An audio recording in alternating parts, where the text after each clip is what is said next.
Hello guys, welcome to Soul Fiction. So in this video, we will see, what if Naruto went in the Tanya the Evil Saga verse?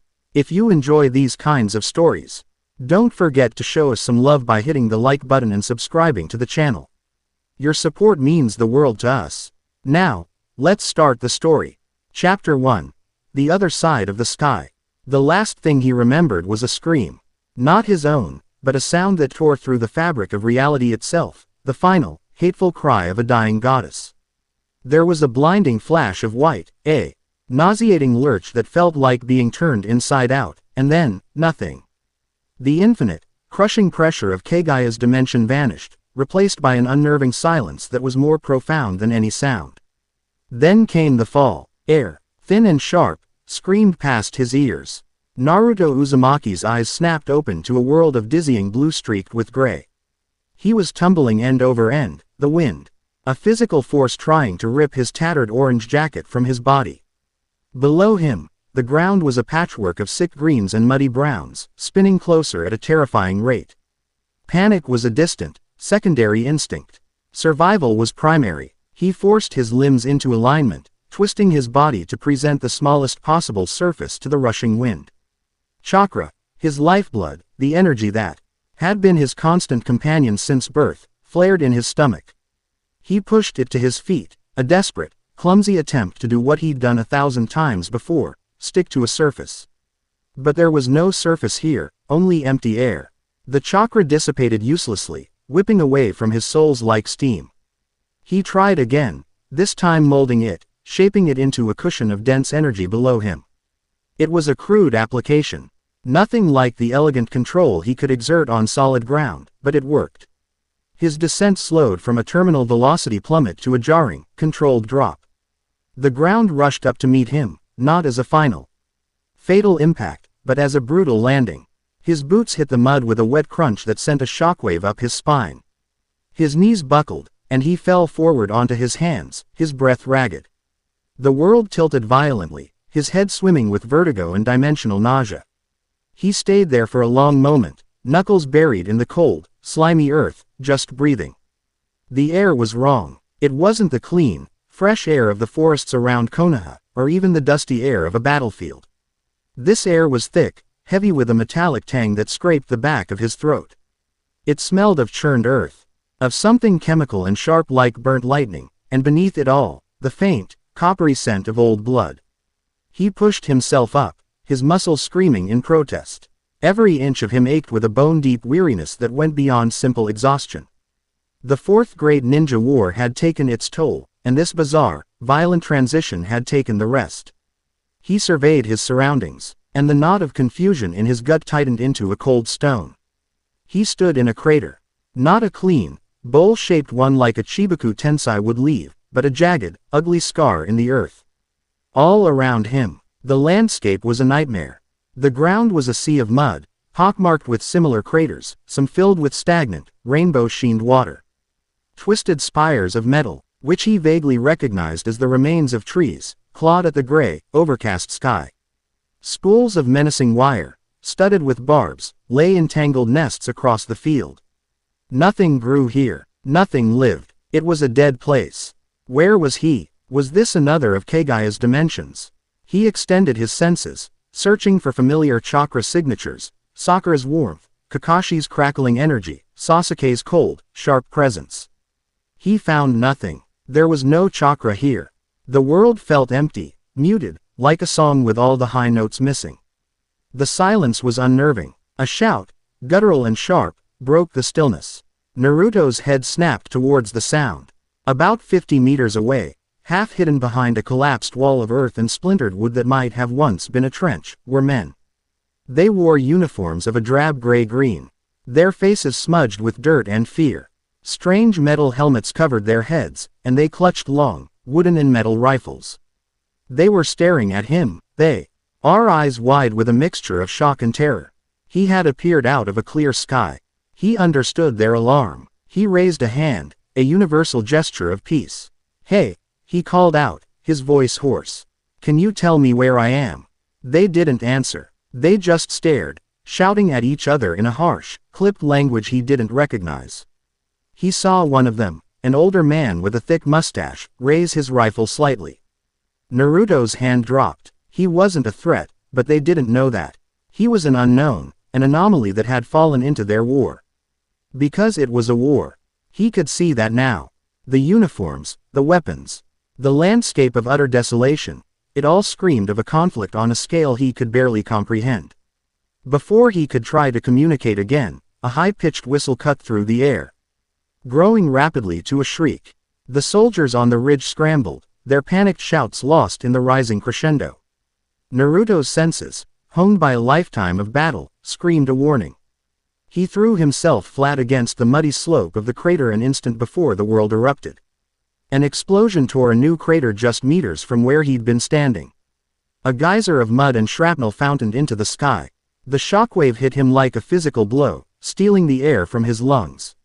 More whistles followed, a deadly chorus. The ground bucked and shuddered under a barrage of unseen artillery. He was in the middle of a battlefield. He scrambled for cover, his heart pounding a frantic rhythm against his ribs. He pressed himself into the earth, the mud cold against his cheek, as the world was systematically unmade around him. This was nothing like the fighting he knew. This wasn't about taijutsu or ninjutsu. This was impersonal, industrial death delivered from an enemy he couldn't even see. The barrage lasted for what felt like an eternity, then stopped as abruptly as it began. A ringing silence descended once more, broken only by the trickle of loose earth sliding down the crater walls. Naruto cautiously lifted his head. The ridge where the soldiers had been was wreathed in black smoke. He didn't know if any of them had survived. Then he saw them. They descended from the clouds like vengeful angels. There were 5 of them, figures in the sky, propelled by some unseen force. They wore different uniforms, a shade of dark blue, and carried weapons similar to the soldiers, rifles. But behind each of them, a circle of faint, shimmering light pulsed, formulas and intricate patterns glowing within it. Magic. It had to be. Small, bright orbs of light formed at the tips of their rifles.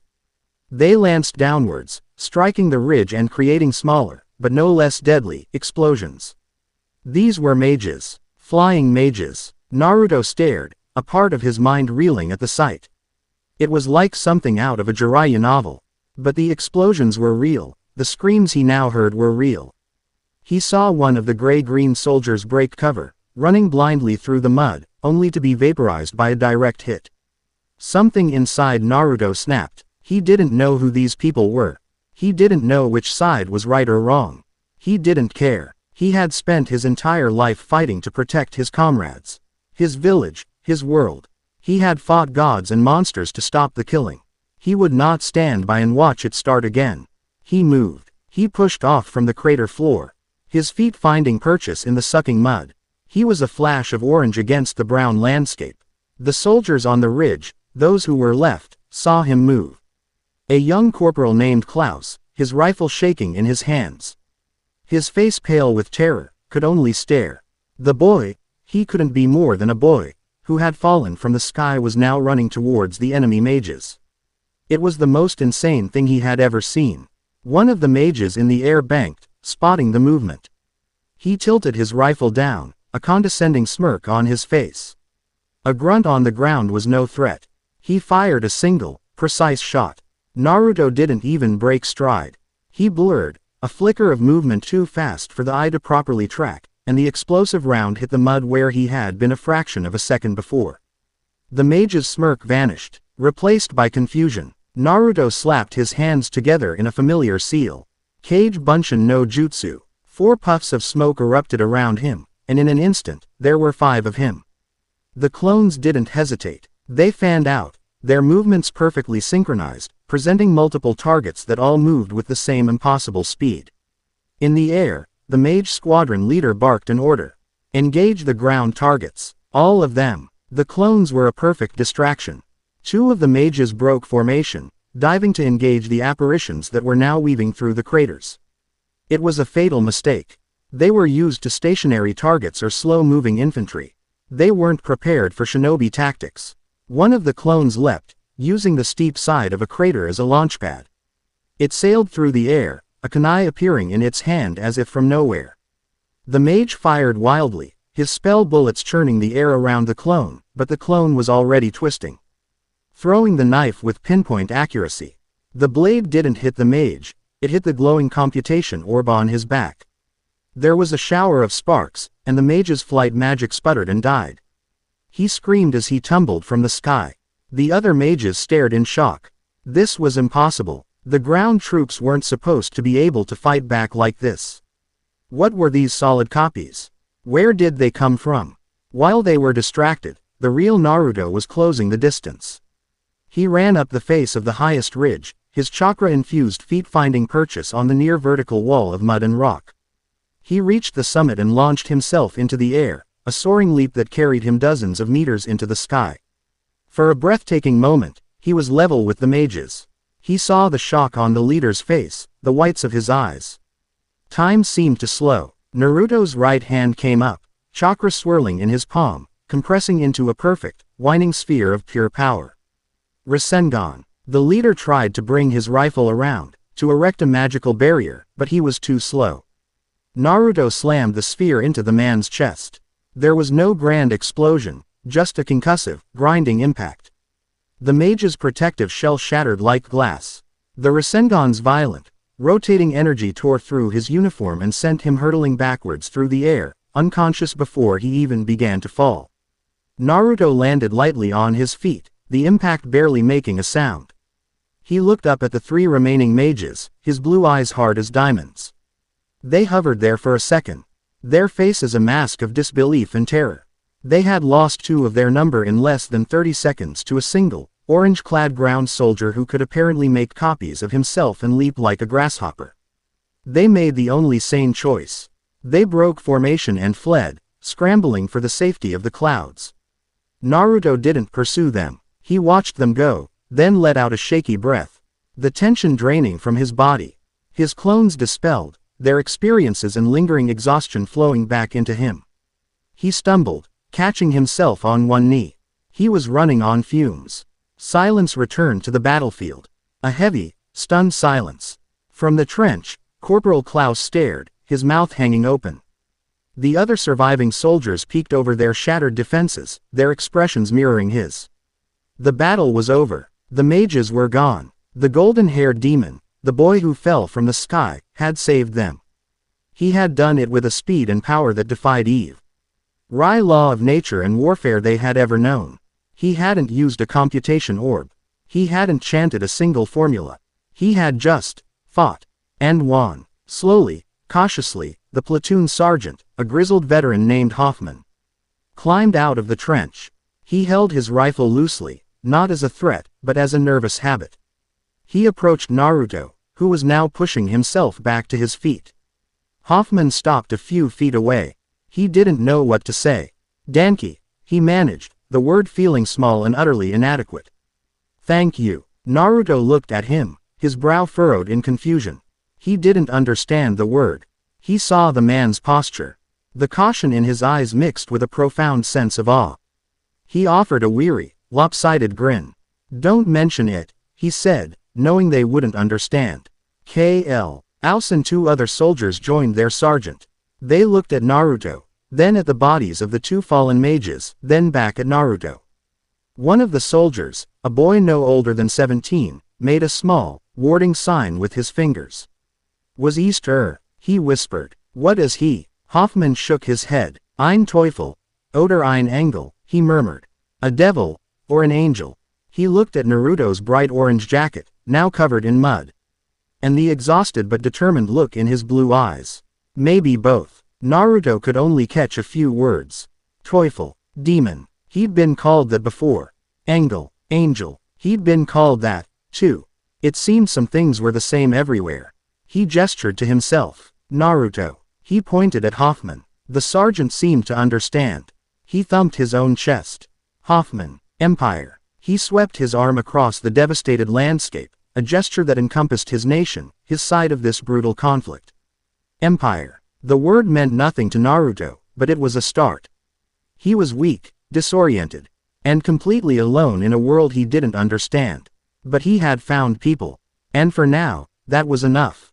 Hoffman made a decision. This being, whatever he was, could not be left here. He was either a miracle from God or some new secret weapon they didn't know about. Either way, leaving him on the front lines was not an option. He had to be brought back. He had to be reported. He gave Naruto a nod, then jerked his head back towards their lines. "Komen," he said. "Come." Naruto understood the gesture, if not the word. He looked back one last time at the gray, uncaring sky he had fallen from. Then turned and followed the gray-green soldiers through the mud and wreckage. He was walking away from a small, insignificant skirmish, unaware that the report of his actions was already being hastily scribbled in a command bunker miles away. A frantic, almost unbelievable message about an unidentified combatant with impossible abilities, a golden-haired demon who moved fast than bullets and fought with swirling spheres of destruction. The report, stamped with the highest level of urgency, began its journey up the chain of command. It would cross the desks of captains, majors, and colonels, each one reading it with increasing disbelief and alarm. Within hours, it would reach the heart of the imperial war machine in the capital, Baron. There, it would be analyzed by the sharpest minds in the general staff, men who understood that a single, unpredictable element could change the entire course of the war. They needed an expert, someone ruthless, logical, and efficient. Someone who specialized in evaluating weapons, human or otherwise. Someone who would not be swayed by tales of demons or angels, but who would see only the tactical value of the asset. The report was forwarded to the commander of the 203rd Aerial Mage Battalion, with a single, simple directive: assess and secure the anomaly. Major Tanya von de Gerekaf would have her orders by morning. Chapter 1 End. Chapter 2. The Devil and the Demon.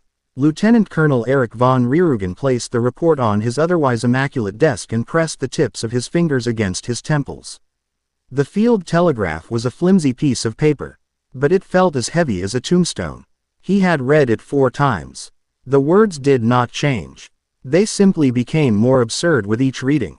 Engaged by 5 enemy mages, Republican markings. Hostilities ceased upon intervention of unidentified combatant. Subject appeared on foot. No computation orb detected. Engaged all 5 hostiles simultaneously via use of multiple physically solid apparitions. Inhuman speed and agility observed.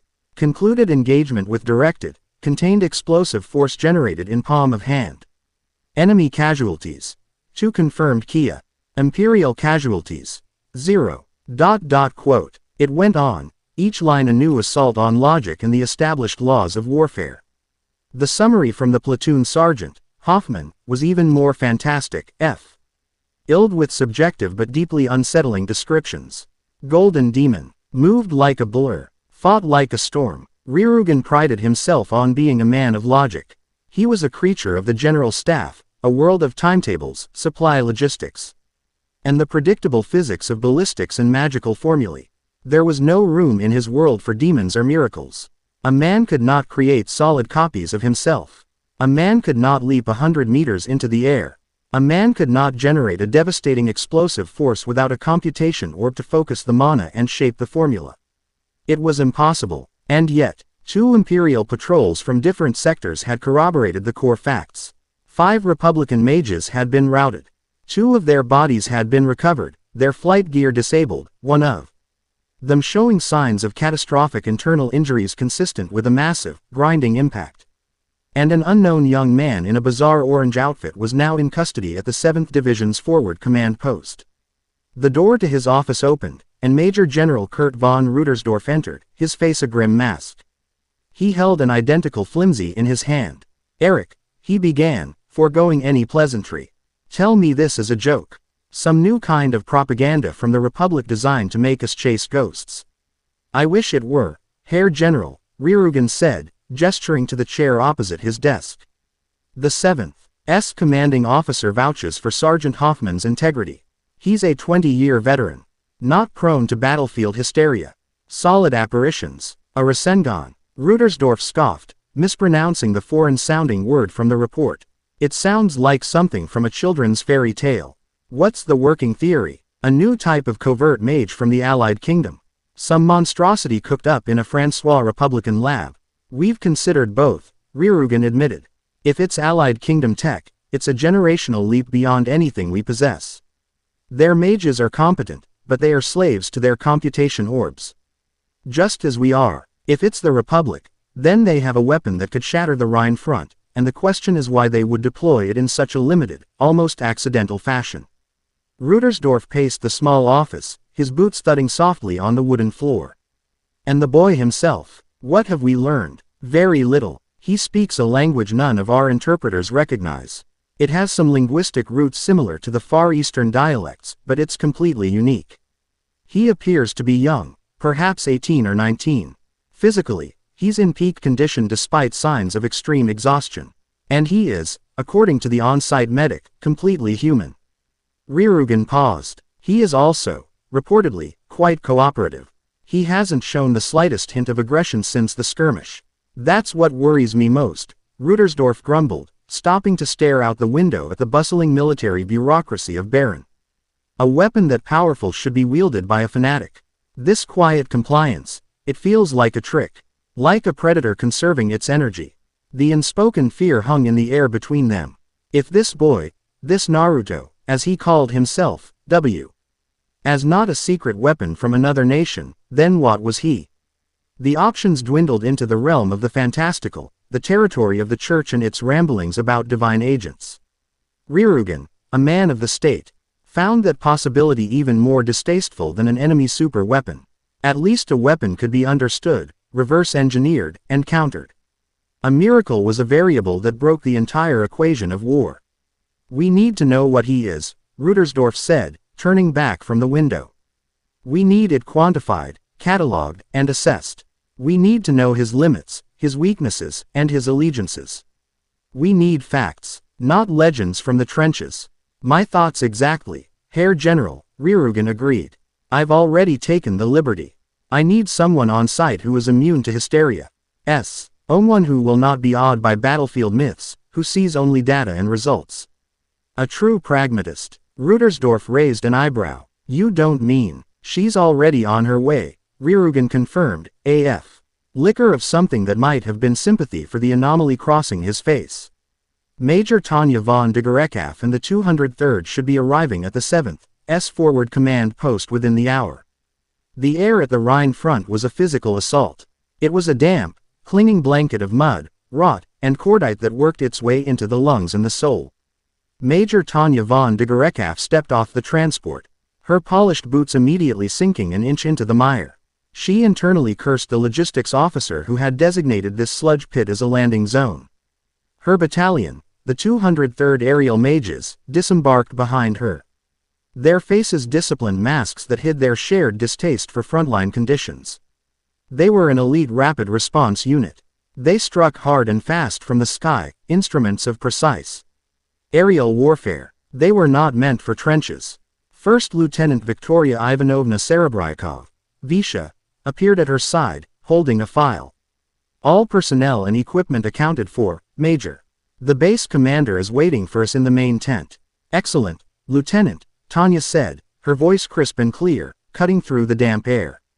She took the file and scanned the contents as they walked. It was the same report Ryugen had sent ahead. The same impossible story. Golden Demon. She suppressed a sneer. It was typical of the grunts. Trapped in the mud, facing death at every moment. Their minds were fertile ground for superstition. They saw a shell land in a peculiar way and called it an omen. They survived an artillery barrage and thanked God, not the engineers who designed their bunkers. This was just a more extreme version of the same phenomenon. The base commander, a weary-looking major with hollow eyes, greeted them with a salute that was technically correct but lacked any real energy. Major von Digerekaff, thank you for coming on such short notice. My battalion is at the Empire's disposal, Major, Tanya replied coolly. I've read the preliminary report. I assume you have the subject contained. We do, the Major said, leading them towards a guarded medical tent. He's been quiet, eats what we give him, sleeps. He keeps trying to talk to the guards. But no one can understand him. And the claims of his abilities. Tanya pressed, her tone demanding facts, not anecdotes. Have they been substantiated? Sergeant Hoffman and his men stand by their story. The Major said defensively. And the Republican mage bodies are in the morgue. One of them looks like he was put through a meat grinder. From the inside, Tanya said nothing. She stopped outside the medical tent. I'll see him alone first. Visha looked concerned. Major, is that wise? A psychological assessment is best conducted without an audience, Lieutenant, Tanya said. Her voice leaving no room for argument. I need to see if he is a fanatic, a madman, or a liar. You and the others will wait outside. She entered the tent. The air inside smelled of antiseptic and boiled laundry. On a simple cot sat a young man. He wore a standard-issue gray sweatsuit, several sizes too large for him, that the quartermaster had evidently scrounged up. His hair was a shockingly bright blonde, and his face was marked with strange whisker-like scars. He looked up as she entered, and his eyes, a deep and startling blue, met hers. There was no malice in them. No fanaticism. What she saw was a weary confusion, a loneliness, and a disarming openness that immediately set every one of her carefully honed instincts on edge. This was not the look of a super weapon. It was the look of a lost child. This, Tanya thought, was far more dangerous. So, she said, speaking in a calm, measured tone. You're the demon of the Rhine. He obviously didn't understand the words, but he seemed to grasp the tone. He offered a small, hesitant smile and said something in his own language. The sound was melodic, completely alien. Tanya's mind, the cold, calculating mind of a Japanese salaryman reborn, went to work. Subject appears non-hostile. No immediate signs of psychological instability beyond potential disorientation. The primary threat is not his disposition, but his unquantified capabilities. The legends must be tested. The myth must be broken down into data. She turned and exited the tent. Lieutenant Serebryakov. Ma'am. Visha snapped to attention. Inform the base command. That I require the use of Training Ground 7 for a capabilities evaluation. Have the subject brought there in 1 hour. My battalion will act as observers. We need to see this storm for ourselves. Training Ground 7 was a wide, flat expanse of churned mud, ringed by the skeletal remains of a forest. The 203rd stood in a disciplined formation at a safe distance, their faces a mixture of curiosity and skepticism. Naruto stood in the center of the field, looking around in confusion. The blonde woman with the cold eyes, the one all the other soldiers seemed to fear, had said something to him through one of her subordinates. And then he'd been marched out here. He could feel the tension in the air. This wasn't a friendly meeting. It was a test. Tanya hovered 50 meters in the air, the Lig. HT from her computation orb casting a pale glow. From this altitude, she had a commanding view. She could strike anywhere in the field with impunity. The subject was a grounded target. The test should be simple. Apply escalating levels of force until his limits were found. Evaluation protocol start, she stated, her voice amplified by her orb. Subject, you are to defend yourself. We will now gauge your defensive capabilities. She fired a single, low-power explosive shell. It was a warning shot, aimed 10 meters to his left. She wanted to see his reaction speed. His reaction was not to dodge. The instant she fired, he vanished. Not in a blur of motion, but in a literal puff of smoke, a log taking his place and clattering to the mud. Substitution. Tanya's eyes widened fractionally. A classic misdirection technique, but to perform it with that speed. The real Naruto reappeared 30 meters away, his hands in his pockets, an almost bored expression on his face. He was testing her, too. Tanya's jaw tightened. No more warning shots. She unleashed a volley, a dozen explosive rounds that carpeted the area around him. It was a concentration of firepower that would have annihilated an entire infantry platoon. The explosions churned the field into a brown soup. But through the smoke, she saw movement. Multiple figures. She counted 5, then 10, then 20, all identical to the original, scattering in every direction. Running with that same impossible, ground-eating speed. The soldiers of the 203rd gasped. Solid illusions. Lieutenant Weiss muttered. How is that possible? Fire at will, Tanya commanded, her voice sharp with frustration. Eliminate all targets. The air filled with the crackle of magical energy as the 203rd, from their observation post, began firing as well. The training ground became a maelstrom of explosions. The clones were systematically blown apart, disappearing in puffs of smoke. But they were a perfect distraction. They drew fire. They tested defenses. They sowed chaos. And while her battalion was occupied, the real one was moving. Visha was the first to see it. Major, above you. Tanya's head snapped up. Naruto had used the explosive chaos as a screen, running up the trunk of a blasted tree at the edge of the field and launching himself into the air. He was a descending missile, a kunai in his hand, the sun glinting off the polished steel. Tanya reacted instantly, a high-speed magical barrier shimmering into existence around her. At the same time, she angled her rifle to fire point blank.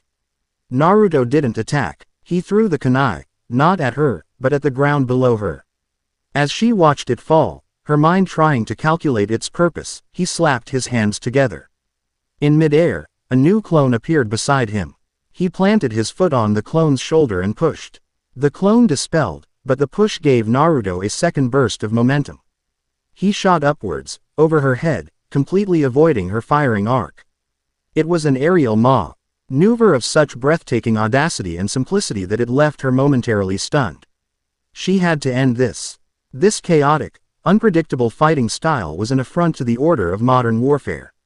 Enough games, she snarled. She poured energy into her orb, preparing a powerful, wide-area saturation spell. She would blast him out of the sky. But the sky was empty.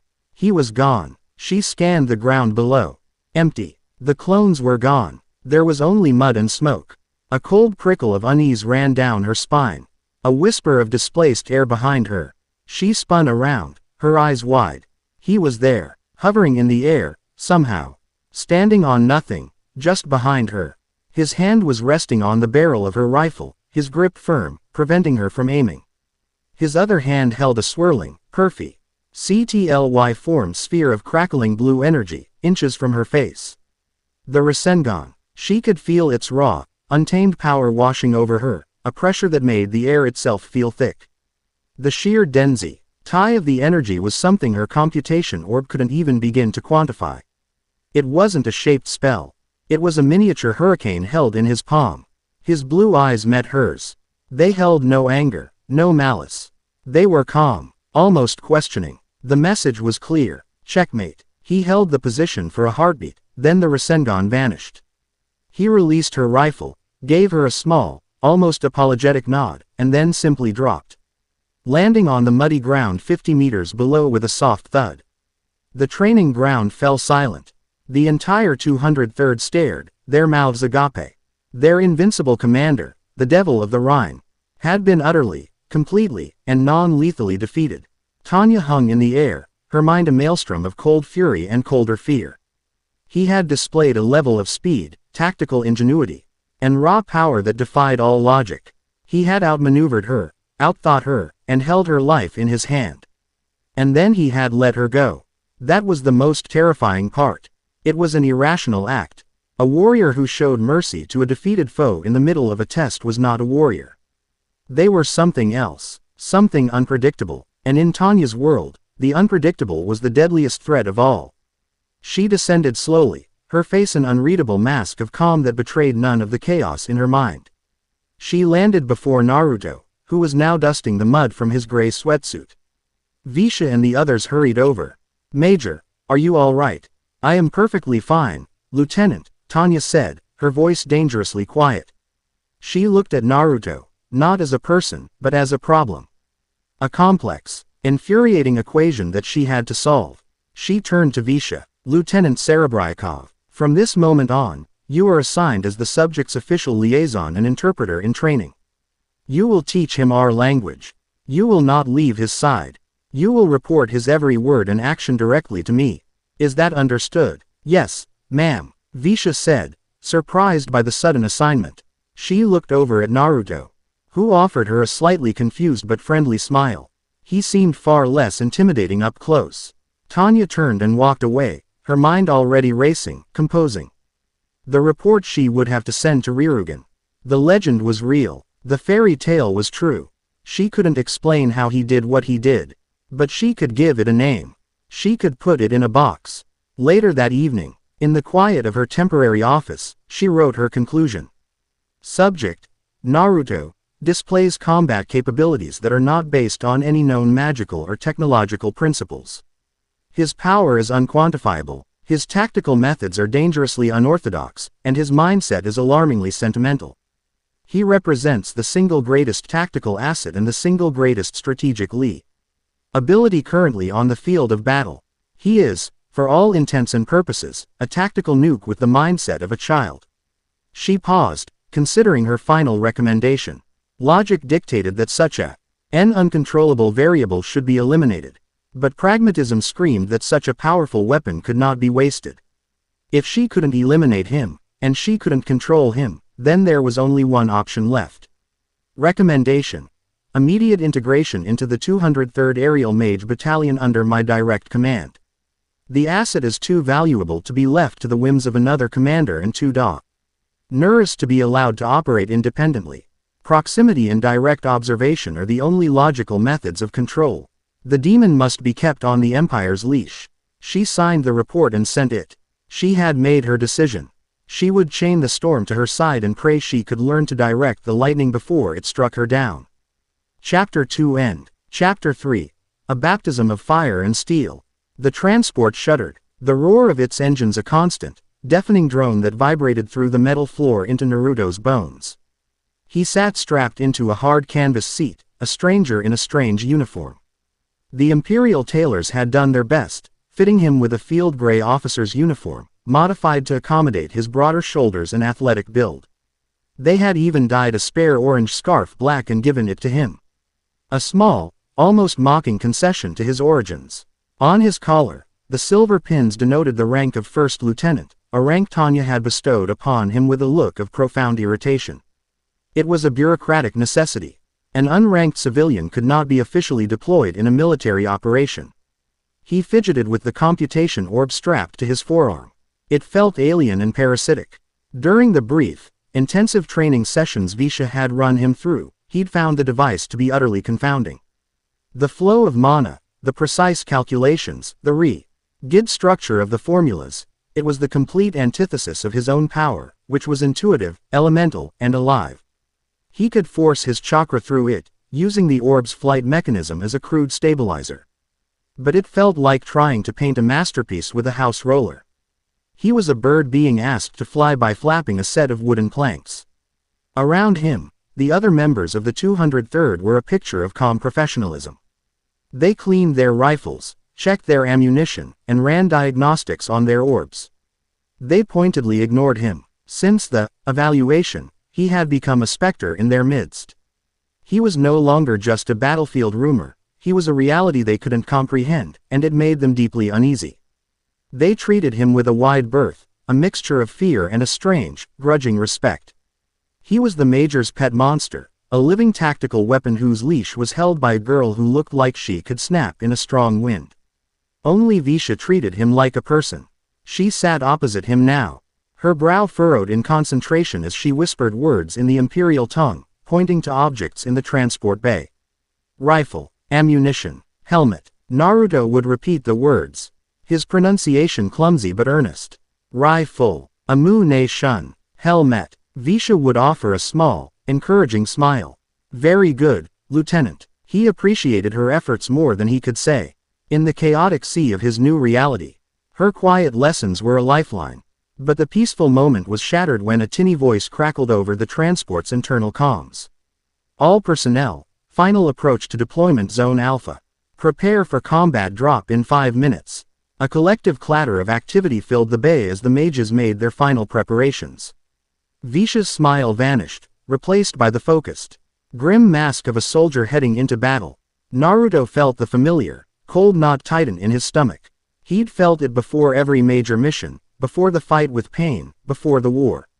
Some things, it seemed, were universal. The rear ramp of the transport lowered with a hydraulic hiss, revealing a panorama of hell. The sky was a bruised purple-gray, choked with plumes of black smoke that rose from the horizon like funeral pyres. The air that rushed in was cold and carried the stench of death and industry. Below them, the world was a mangled, bleeding wound. A vast network of trenches scarred the earth, turning the landscape into a muddy, geometric nightmare. Tiny figures swarmed in those trenches, men reduced to insects by distance.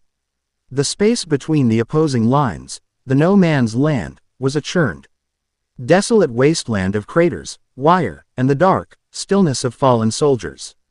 The constant, thunderous rumble of 1,000 cannons provided a bass note to the symphony of destruction. Naruto stared, his breath catching in his throat.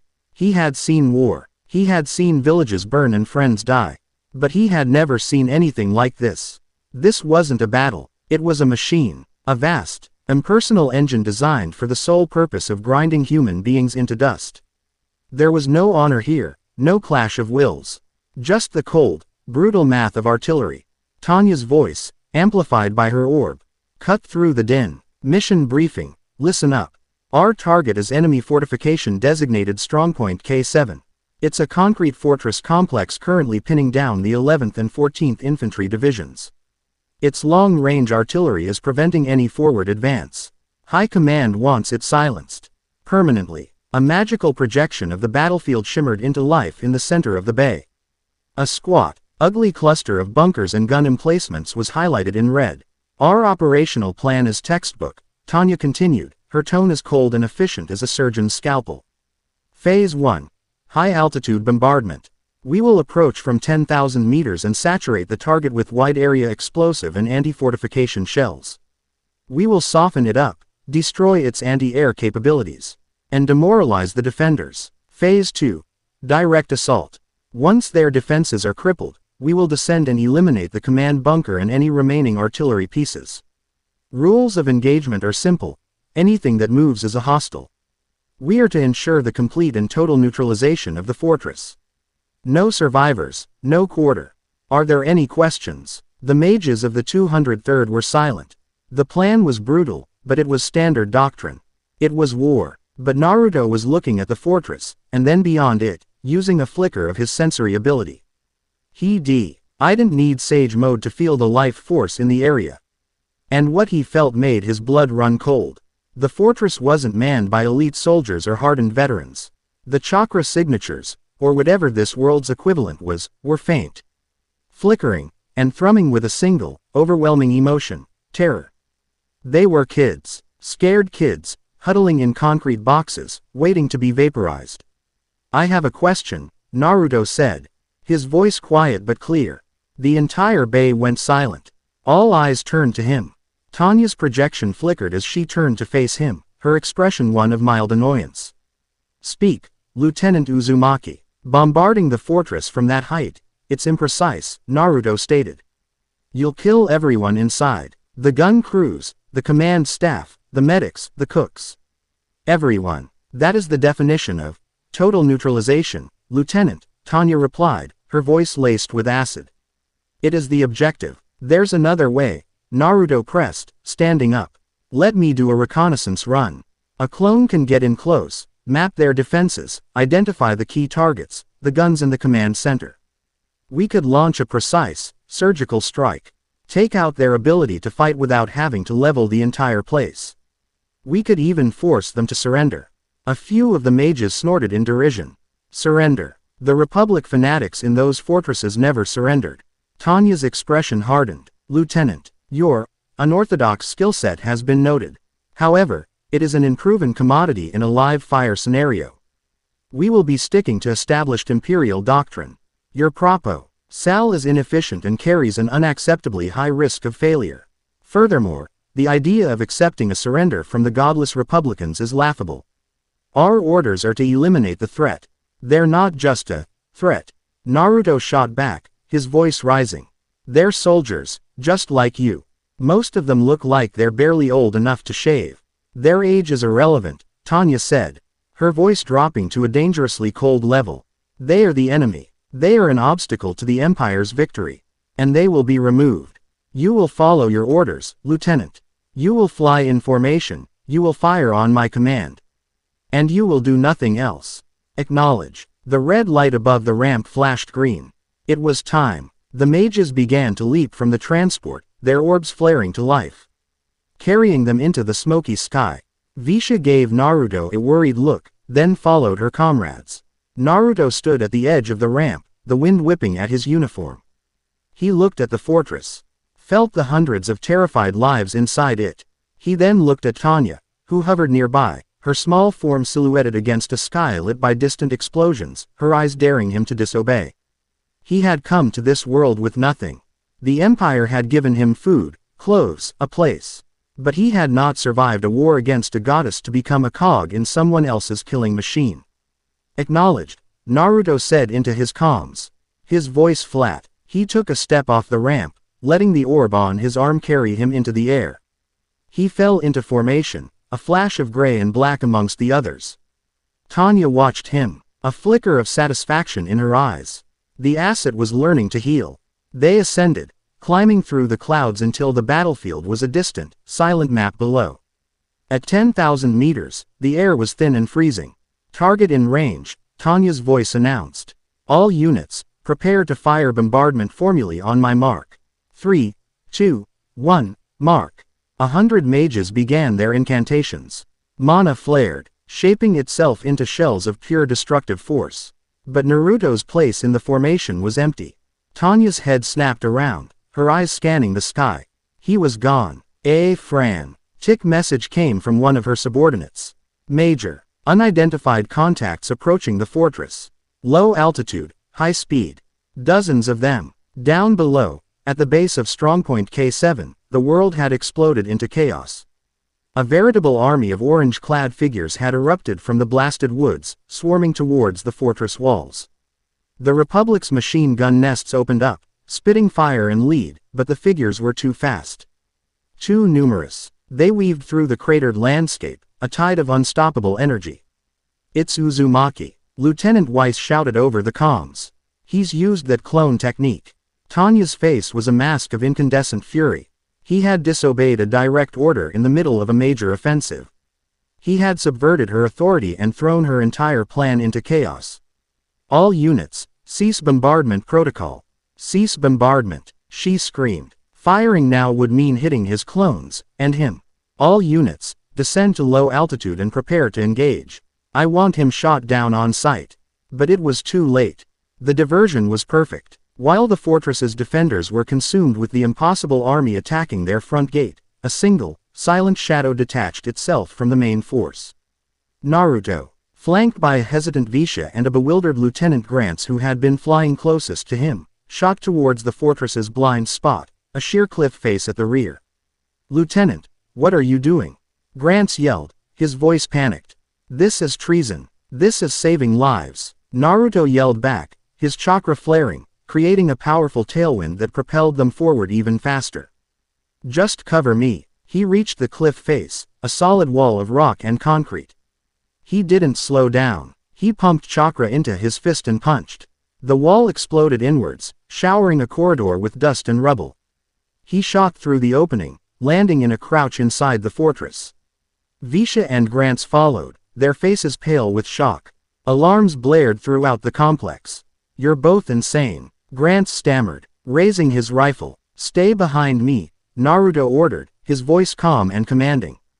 A squad of Republic soldiers rounded the corner, their rifles leveling. Before they could fire, Naruto was a blur. He moved between them, a silent dance of precise, economic motion. An elbow to a jaw, a palm heel strike to a chest, a sweep of a leg. He moved with a grace that was utterly at odds with the brutality of war.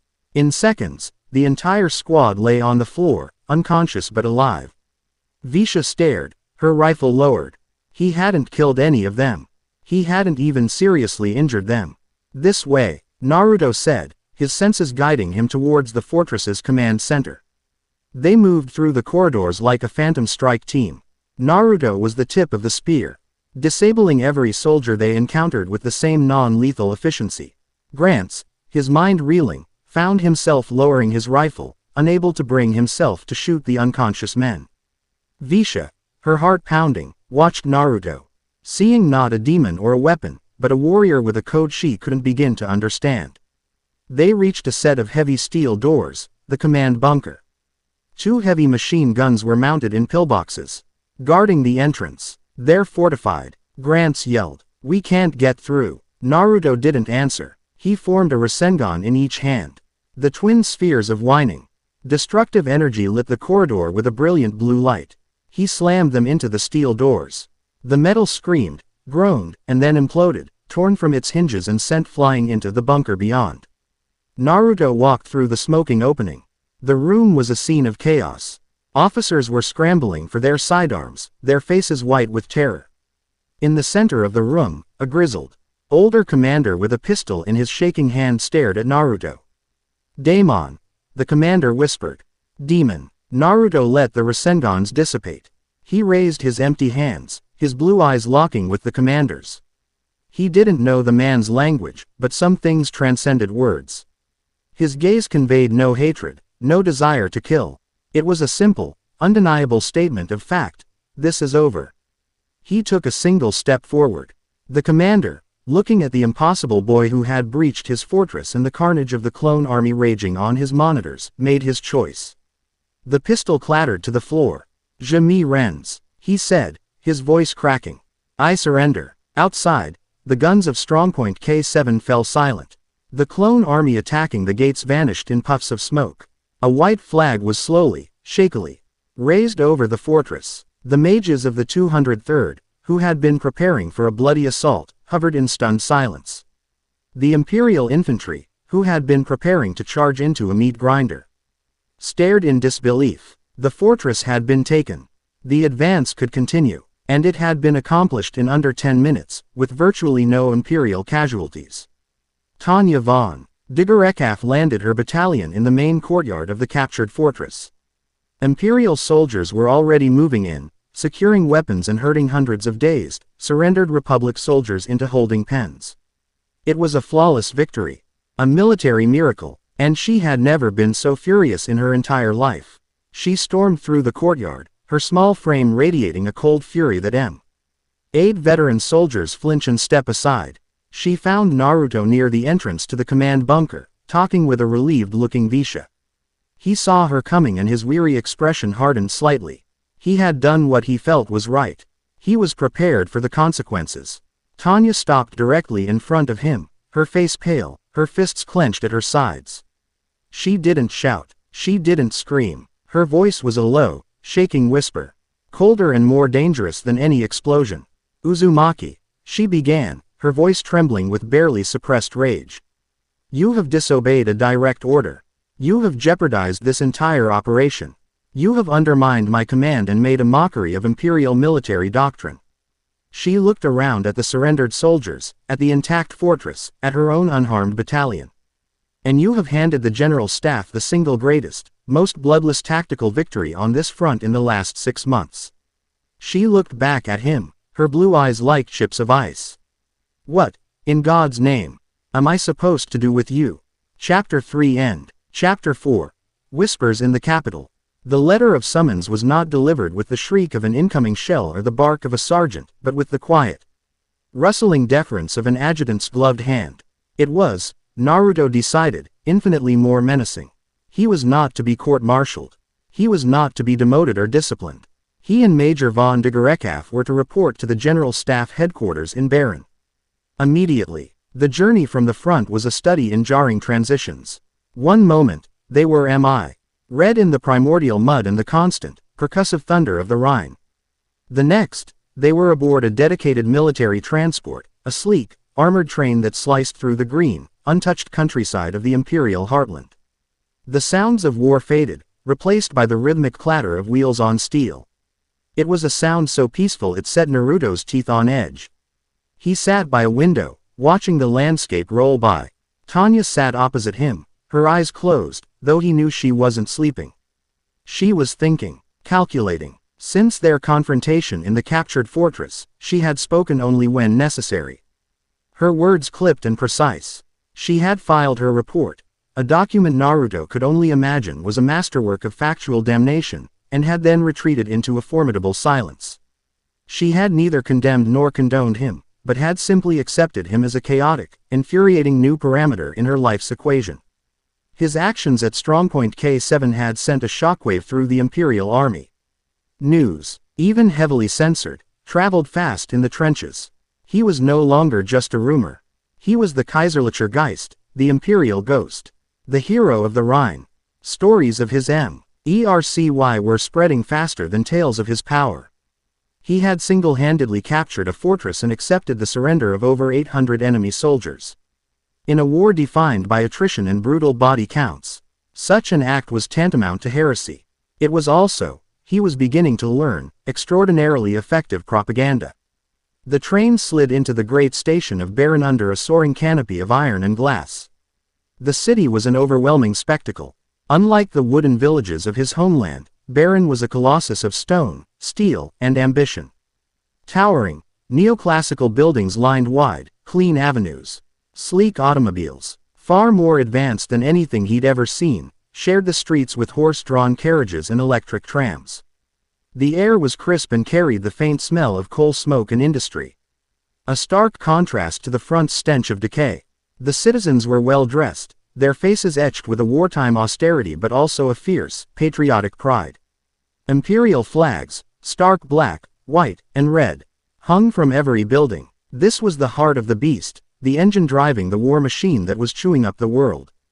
An immaculate black car, bearing the eagle insignia of the general staff, was waiting for them. The silence during the drive to the headquarters was heavier than the trains. They were escorted through a labyrinth of marble corridors, their boots echoing in the hallowed halls of power. Until they were shown into a vast, wood-paneled office. A map of the known world covered one entire wall, littered with markers representing armies and fleets. Before it stood three men. Major General von Rudersdorf was there, his presence as solid and imposing as a fortress wall. Beside him, Lieutenant Colonel von Rerugen watched them with his weary, intelligent eyes. The third man, a field marshal with a chest full of medals, regarded them with an unreadable expression. Major von de Gerekaf, Lieutenant Uzumaki, the field marshal began, his voice a low rumble. Your actions at Strongpoint K7 have become the single most discussed event of this war. Tanya stepped forward, saluting crisply. Field Marshal von Zedor, I have submitted my full report. I have read it, Zedor said, his eyes flicking to Naruto for a moment. It is thorough. It details a flagrant act of insubordination that should, by all rights, see this lieutenant facing a firing squad. He paused, letting the weight of the words hang in the air.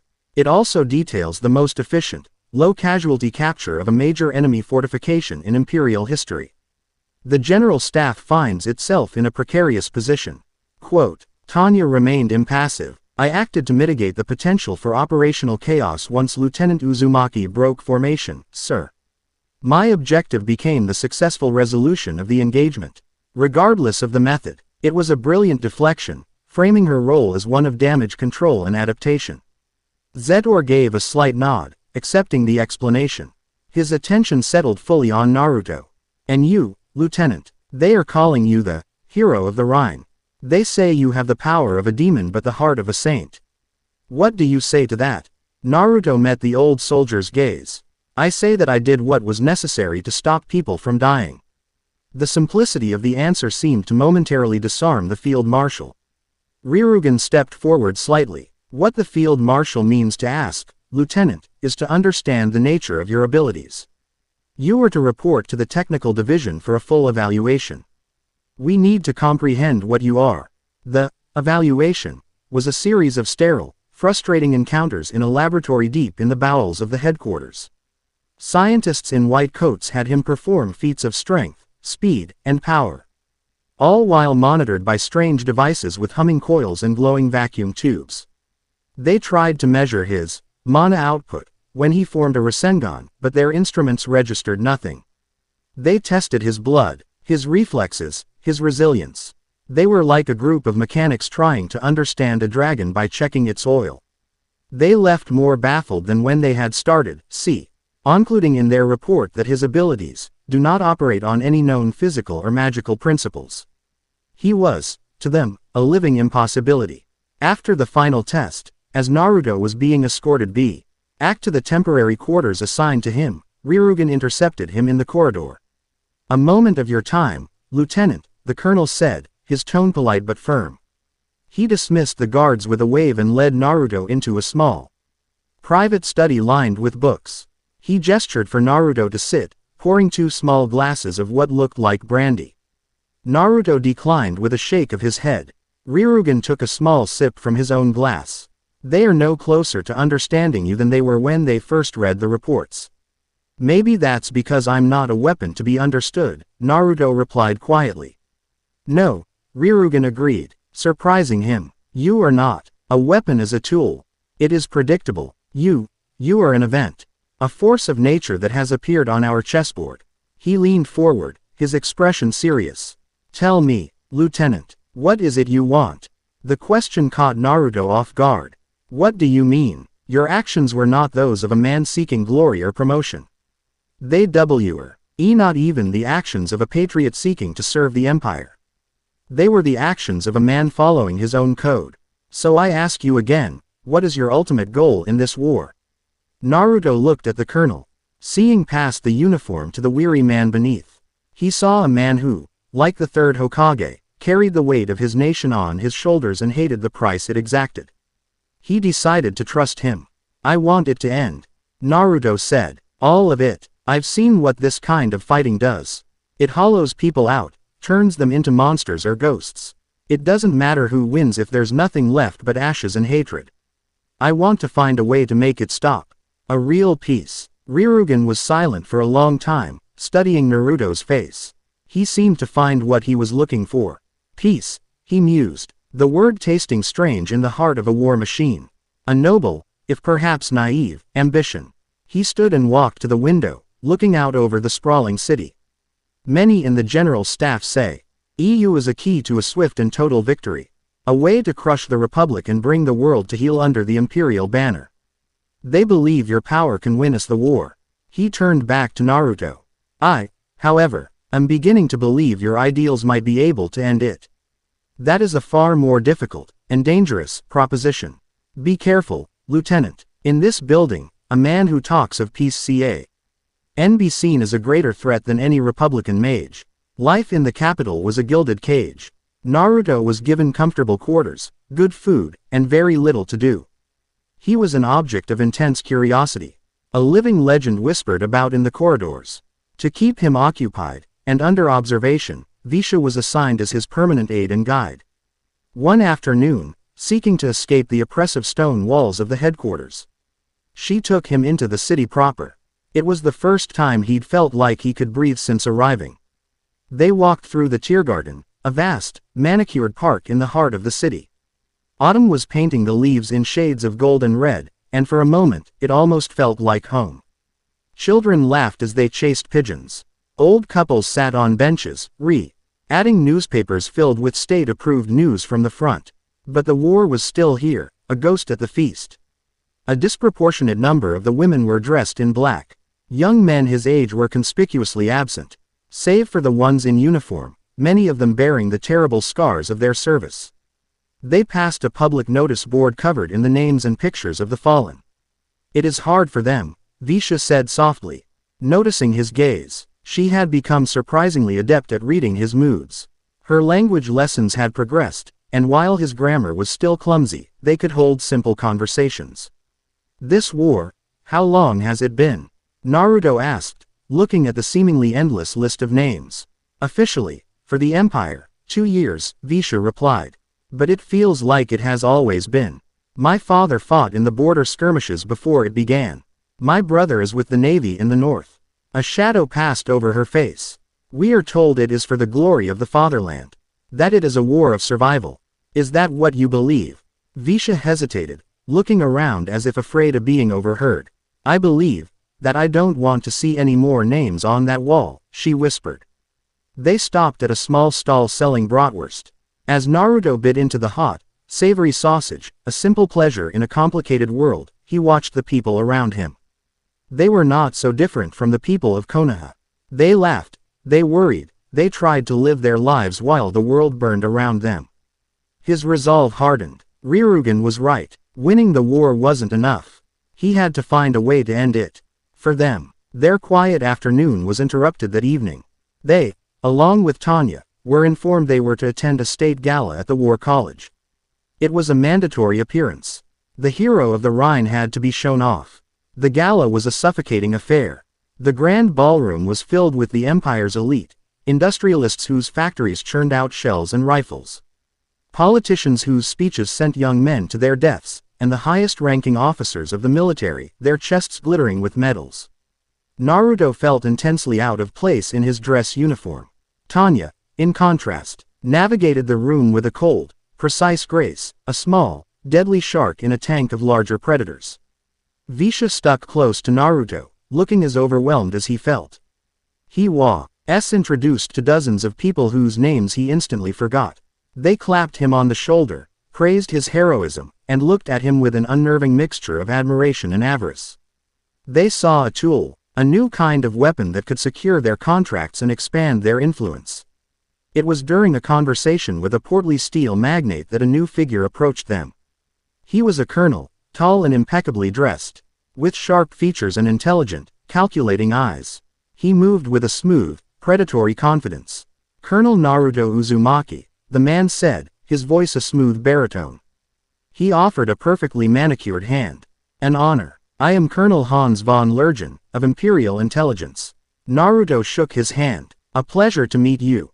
"The pleasure is all mine," Lergen said, his smile not quite reaching his eyes. "All of Baron is talking about you. To capture K7 with such finesse. It's unheard of. You must tell me, how did you convince 800 Republican fanatics to lay down their arms?" The question was casual, but the intent behind it was sharp. "I showed them that they had a choice," Naruto answered simply. "A choice," Lergen repeated, tasting the word. "An interesting philosophy to apply on the battlefield. Some might argue that giving the enemy a choice is a dereliction of a soldier's duty to destroy them." He gestured vaguely towards Ryugen, who was in conversation across the room. "Our good Colonel von Ryugen seems to believe your methods are the future of warfare. I, on the other hand, worry about a future where a single soldier can make decisions that belong to the general staff." His words were a silken threat, a clear political challenge. He was marking Naruto as part of Ryugen's faction, painting him as a threat to the established order. "I just do what I think is right," Naruto said, his easygoing demeanor hardening slightly. "Of course," Lergen said with another thin smile. "The question, Colonel, is who decides what is right." He gave a small, polite bow. "A pleasure to finally meet the legend. I shall be watching your career with great interest." He then turned and melted back into the crowd, leaving a palpable chill in his wake. "Do not trust that man," Visha whispered to Naruto, her face pale. "He is dangerous." The rest of the evening passed in a blur. Finally, the gala began to wind down. Field Marshal von Zeto R took the stage to give the closing remarks. He spoke of glory, of sacrifice, and of the unwavering spirit of the Empire. Then, to Naruto's surprise, he was called to the stage. "And let us recognize a true imperial hero, whose bravery and unconventional tactics have turned the tide on the Rhine front. Colonel Naruto Uzumaki." Polite, then thunderous, applause filled the room. Reluctantly, Naruto walked onto the stage. Zetor held up a small, ornate box. Inside, resting on a velvet cushion, was the Silver Wings Assault Badge, one of the highest honors for bravery. As Zetor took the medal to pin it on his chest, it happened. The roar of the applause faded to a dull, distant hum. The brilliant lights of the chandeliers seemed to dim, the colors of the room leaching away to a dull gray. A profound, bone-deep cold seeped into him, a cold that had nothing to do with the temperature. It was the same sensation from the field, but 100 times more potent, 1,000 times more focused. It was a gaze. He felt an immense, alien consciousness settle upon him. It was not a mind of flesh and blood, but a vast, cold, and logical entity. It examined him, not with curiosity, but with the analytical precision of a scientist dissecting an insect. It sifted through his thoughts, his memories, his very being. He felt a wave of pure, intellectual disdain from the presence. It saw his emotions, his compassion, his desire for peace, as flawed, irrational variables in a divine calculation. Then came a single, silent, conceptual word, projected directly into his soul. Anomaly. The pressure vanished as quickly as it had come. The sounds of the ballroom crashed back in on him. The lights flared to their former brilliance. Field Marshal von Zetor was stepping back, the medal now pinned to Naruto's uniform. The applause was still ringing in his ears. Naruto stood frozen for a moment, a cold sweat on his brow. He looked around the room, at the smiling, clapping faces of the Empire's elite. None of them had felt it. None of them knew they were all just pieces on a board, being watched by a player who saw them not as people, but as data points. He now knew two things with absolute certainty. First, he had a dangerous new enemy in Colonel von Lurgen, a man who would try to destroy him from within the Empire. And second, a far older, far more powerful enemy was watching him from beyond the sky. And it did not like what it saw. Chapter 4 End. Chapter 5. The Northern Phantom. The gilded cage of Baron was left far behind, swapped for the rattling, utilitarian confines of a military airship. The brief, strange interlude of politics and high society was over. The 203rd was once again a weapon being aimed at a problem, and the new problem was in the north. They were flying into a wall of white. The Legatonia Entente Alliance, a stubborn coalition of northern nations, had proven a persistent thorn in the Empire's side. The war there was a grim, freezing affair fought across treacherous fjords and storm-tossed seas. Recently, however, the skirmishes had taken a terrifying turn. Imperial supply convoys were being annihilated, coastal fortifications were being shattered, and entire mage patrols were vanishing in the blizzards. The reports were panicked and incoherent. They spoke not of an enemy fleet or a mage wing, but of a single entity. A ghost that moved within the storm, struck with the force of a divine thunderbolt, and then disappeared without a trace. They called it the Nordspenst, the Northern Phantom. Naruto stared out of the thick porthole window, his breath fogging the cold glass.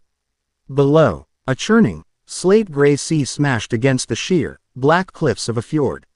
Snow, driven by a howling wind, flew past in horizontal sheets. The world outside was a maelstrom of elemental fury. It felt raw, ancient, and deeply unwelcoming. Intelligence briefing in 5, Tanya's voice cut through the drone of the engines. Assembly hall. The mages, clad in heavy, fur-lined winter gear, gathered in the ship's briefing room. A map of the operational area, a jagged coastline of islands and inlets, was projected on the wall. Tanya stood before it, her express. Scion is cold and sharp as the landscape outside.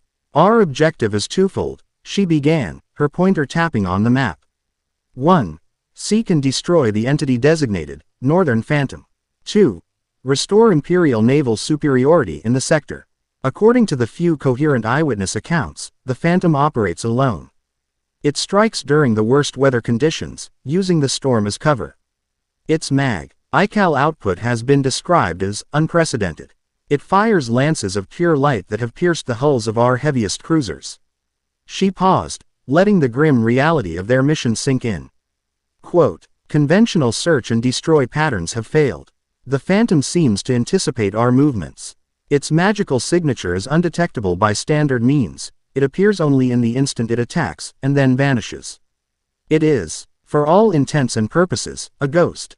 A nervous murmur went through the room. This wasn't a conventional enemy. This was a monster hunt. Therefore, Tanya continued, her voice quashing the dissent. We will be adopting an unconventional strategy. We will use a decoy. Her pointer moved to a red circle on the map, indicating a heavily laden supply convoy scheduled to depart for the northernmost Imperial garrison.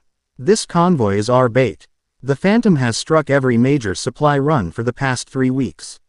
It will strike this one. We will be flying high cover, spread thin, using the storm to mask our own signatures. Lieutenant Uzumaki will be our primary sensor. All eyes turned to Naruto. He felt a familiar weight settle on his shoulders. Ever since K7, he was no longer just a soldier. He was the miracle solution, the magic bullet for impossible problems. Your unique senses are our only advantage, Tanya stated, the words tasting like a necessary poison in her mouth. You will find it. The rest of us will kill it. The plan was set. They deployed from the airship, a swarm of tiny figures swallowed by the immense, swirling blizzard. The cold was a physical thing, a biting, relentless enemy that seeped through even their specialized gear. Flying in these conditions was a nightmare. Visibility was near zero, the wind was a constant, violent force. And the cold interfered with the delicate workings of their computation orbs. Naruto flew beside Visha, the two of them a small, independent element in Tanya's grand net. He closed his eyes, ignoring The freezing wind whipping at his face, and tried to expand his senses. He searched for a flicker of energy, a spike of anger, anything that felt out of place. But the storm was a roaring, chaotic wall of noise. Both physically and spiritually, the natural energy here was wild, untamed, and trying to sense a single person within it was like trying to hear a whisper in a hurricane. Hours passed. The cold gnawed at him, a deep, persistent ache. Below them, the convoy, a line of dark shapes on the gray sea, plowed onward, oblivious to the drama unfolding in the clouds above. Anything, Lieutenant, Tanya's voice crackled in his ear, tight with impatience. Nothing yet, Naruto replied, frustration evident in his tone. It's like this whole place is empty. It's not empty, another voice, Lieutenant Weiss, reported. Convoy reports contact. Starboard side. It's here. Far below, a brilliant, searing lance of white gold light erupted from the blizzard, striking the lead cruiser. The ship's magical barriers flared, held for a brilliant, agonizing second, and then shattered. The lance of light pierced the ship's armored hull as if it were paper. A massive, secondary explosion tore the vessel in half, its two burning sections sliding beneath the waves in a cloud of steam and smoke. There, Visha shouted, pointing. For a single instant, through a break in the snow, they saw it. A lone figure, wreathed in a blinding golden aura, hovering over the dying ship. Then, as quickly as it appeared, it was gone, swallowed by the storm once more. All units, converge on that position. Tanya commanded. Uzumaki, where is it? But it was gone. The flare of power had vanished from Naruto's senses. It was as if the attack had never happened. He could feel nothing but the storm. I lost it, he said, his voice grim. It's like it was never there. Another lance of light struck another ship. The phantom was toying with them. It was faster than them, it hit harder, and it was using the blizzard like a cloak. Tanya's strategy was failing. They were chasing a ghost. Naruto gritted his teeth. He couldn't sense it. Not like this. The ambient energy was too chaotic, too wild. He needed more. He needed to become part of the storm itself. Visha, he said, his voice suddenly calm. Stay back. Don't let anyone get close to me for a few minutes. Lieutenant, what are you going to do? She asked, her voice filled with concern. Something I haven't tried here before, he said. I need to borrow some of this planet's energy. He slowed his flight, coming to a near hover within the heart of the raging blizzard. He closed his eyes and fell into a meditative state, his hands forming a simple seal. It was a state of mind he had spent years perfecting on Mount Myoboku. He reached out, not with his normal senses, but with his spirit, his chakra acting as a conduit. He opened himself up to the natural energy of this world. It flooded into him, and it was agony. The natural energy of his home world was vibrant, teeming with life. This world's energy was different. It was cold, thin, and raw, like ice water being injected directly into his veins. It resisted him, fighting his control. It felt ancient, lonely, and tinged with a deep, primal rage. For a moment, he felt like he was drowning in a frozen ocean. He could feel the sheer, crushing power of nature, and for the first time, he understood how the phantom could use the storm.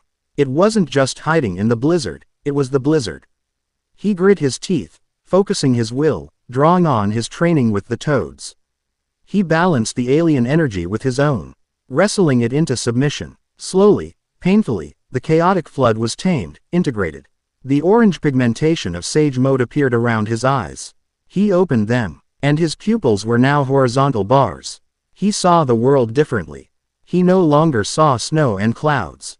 He saw the flow of the wind, the patterns of the cold, the very life force of the storm.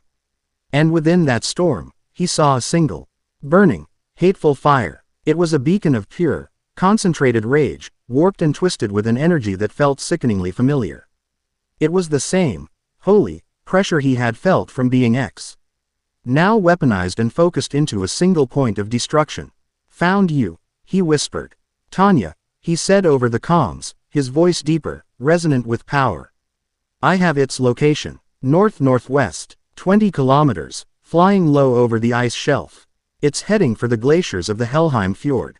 Send the main force to the convoy as a diversion. I need a small team. You, Visha, Weiss, and Grants.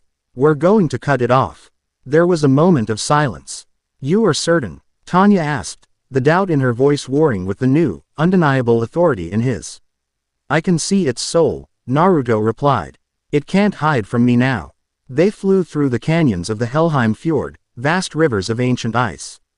The wind howled, carving sculptures of snow and rock. Guided by Naruto, they rounded a massive glacier and saw him. The northern phantom was hovering in the air, seemingly waiting for them. He was a young man, no older than Naruto, with pale skin and fanatic, glowing blue eyes. He was clad in the white winter uniform of the Legatonian mages, and a brilliant, golden aura of power pulsed around him. He held a standard-issue rifle, but it seemed to thrum with a divine light. The heretics of the Empire, the phantom sneered, his voice amplified by his power, ringing out over the wind. You have been weighed in the balance and found wanting. I am the fist of the one true God, sent to deliver his righteous judgment. So much for the element of surprise, Weiss muttered, raising his rifle. He's a zealot, Tanya analyzed coolly. His power is tied to his faith. Break his spirit, and you break his power. There's no time for that. The phantom screamed, raising his rifle. Repent and die. He fired. It wasn't a spell bullet. It was a massive, concentrated beam of golden light. A spear of pure energy that boiled the air as it flew. Scatter! Naruto yelled. The team broke formation, the beam searing the space where they had been and striking the glacier behind them. The ice didn't just shatter. It vaporized, a huge section of the ancient wall disappearing in a cloud of steam and incandescent light. The sheer, raw power was beyond anything they had ever witnessed. His output is off the scales. Grants shouted, his face pale. The phantom laughed, a high, unhinged sound. God's power is limitless. Your pathetic magic is no match for a miracle. He unleashed a volley of smaller, faster projectiles of light. Tanya and her mages engaged, their spell bullets and defensive shields looking like fireflies against the phantom's sun. They were skilled, they were disciplined. But they were utterly outclassed. A stray shot grazed Weiss's defensive barrier, and it shattered, sending him tumbling through the air. Naruto moved, a blur of motion. He caught Weiss, setting him back in the air, then shot towards the phantom. He had to end this fast. He formed a Rasengan, the sphere of sage-enhanced chakra humming with immense power. The phantom met his charge with a sneer, forming a shimmering, golden shield. Naruto slammed the Rasengan into the shield. The holy energy and the natural energy clashed in a screaming vortex of power. The shield held. Naruto was thrown back, his arm numb from the impact. The phantom's defensive power was as immense as his offense. This wasn't working. This wasn't a fight of skill. It was a contest of raw power. And the boy was channeling a god. You see, the phantom crowed. The heretic's power fails before the might of God.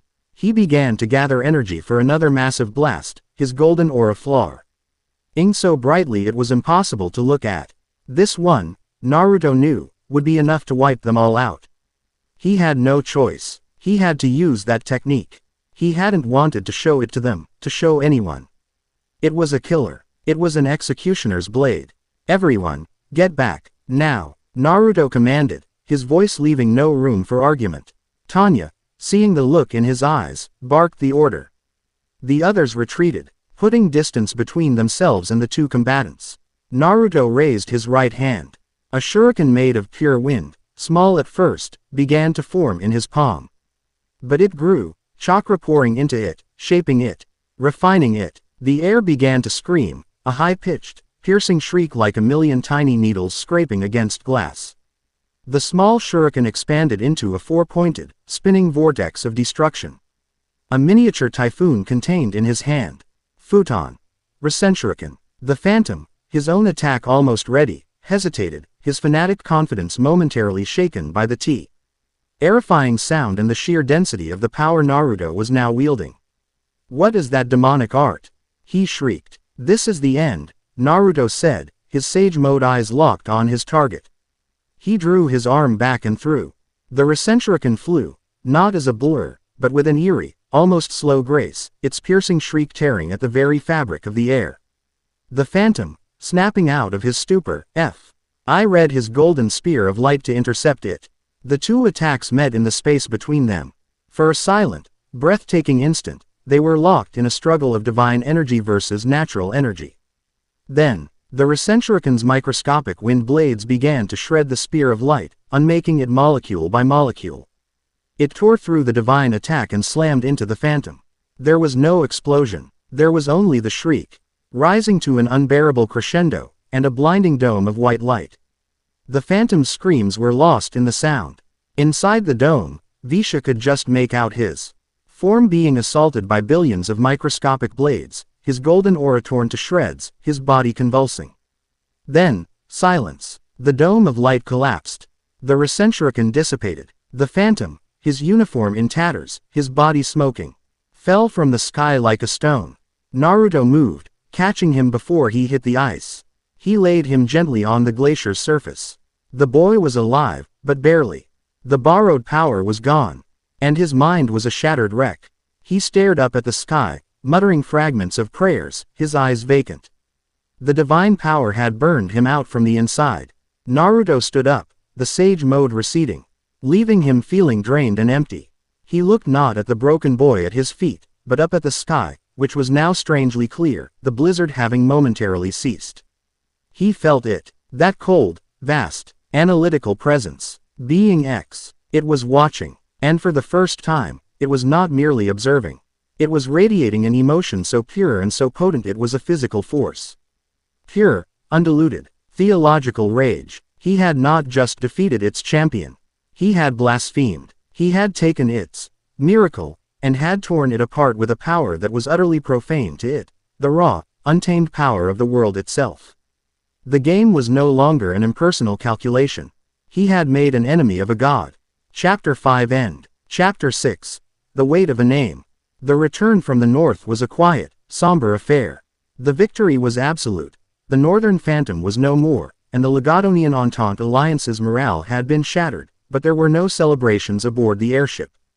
The mages of the 203rd moved with a new, heavy solemnity. They had witnessed something in that icy fjord that had fundamentally changed their understanding of power. They had seen the Recentrican. Ao looked at Naruto with an emotion that transcended fear or awe. It was a kind of profound, spiritual terror. They had seen him wield a power that did not just kill, it unmade. It was the power of a god of destruction.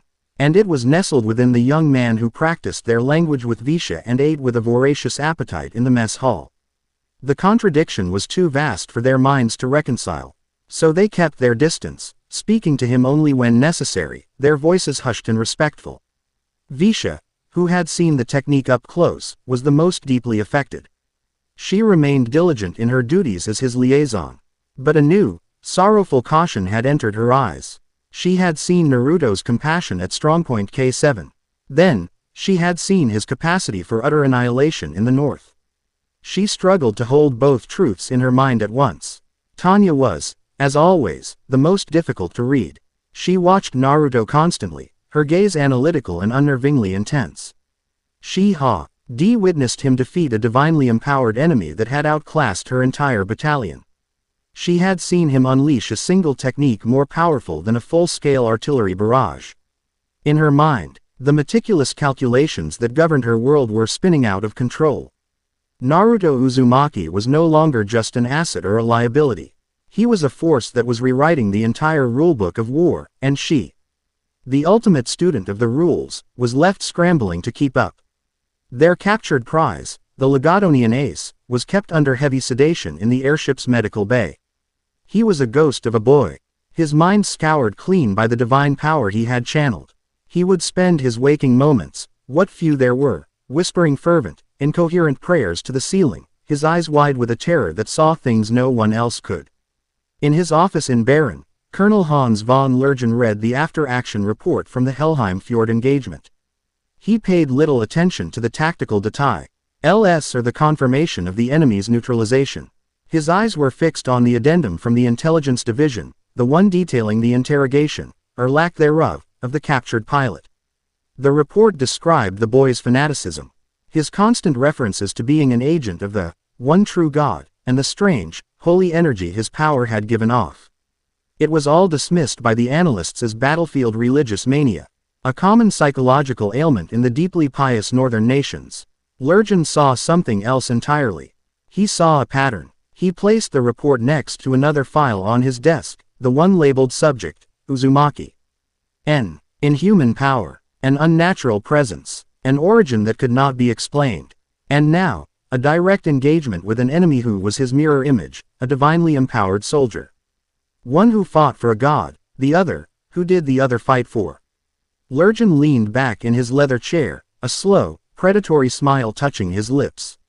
Ryurugan and the old guard at the general staff saw Uzumaki as a miracle weapon, a key to winning their war.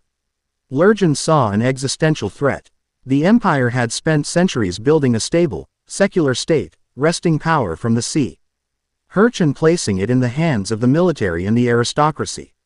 Uzumaki, and the blessed ace he had fought, represented a return to a dark age, a time when unaccountable, divine forces interfered in the logical, ordered world of men. He began to write a memo, his pen scratching quietly in the silent office.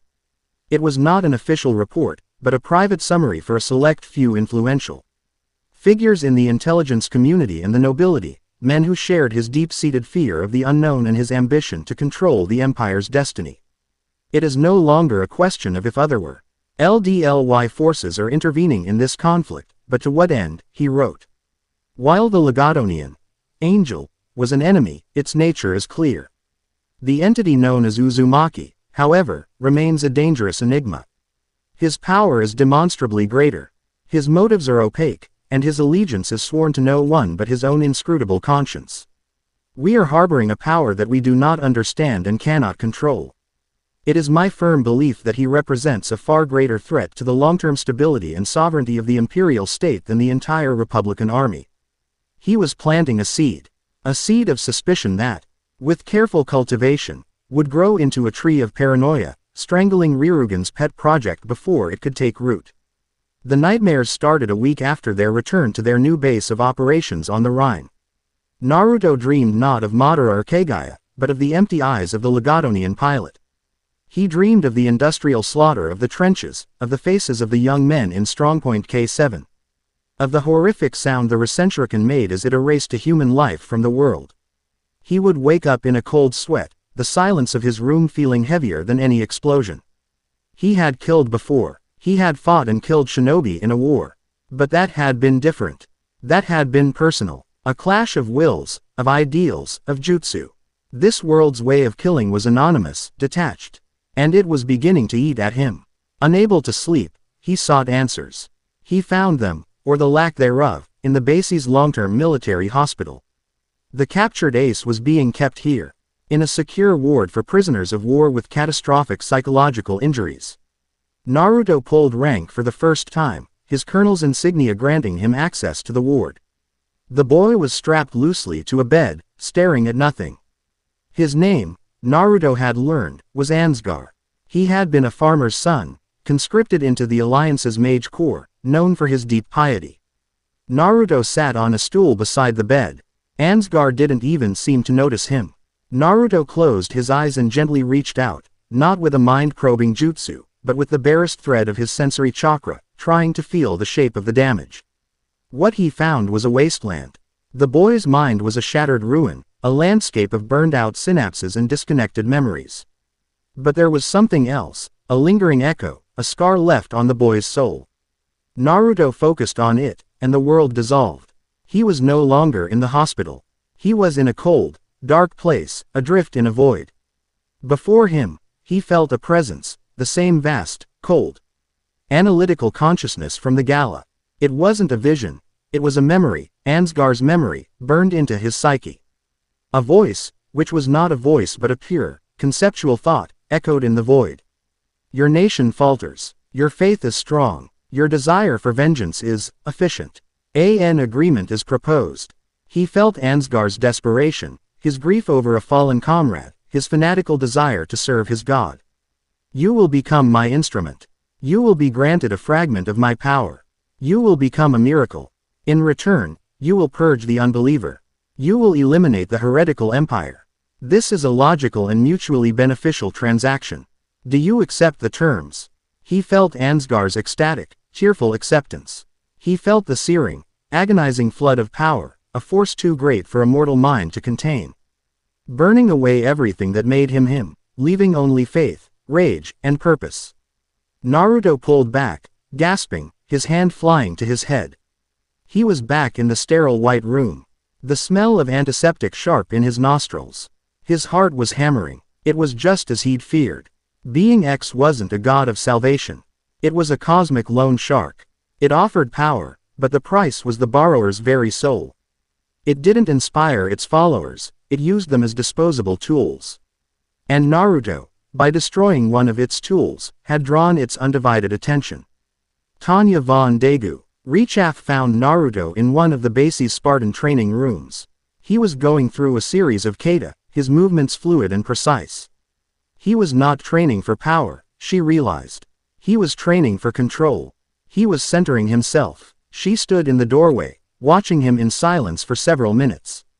Her mind, a fortress of logic and brutal pragmatism, was in turmoil.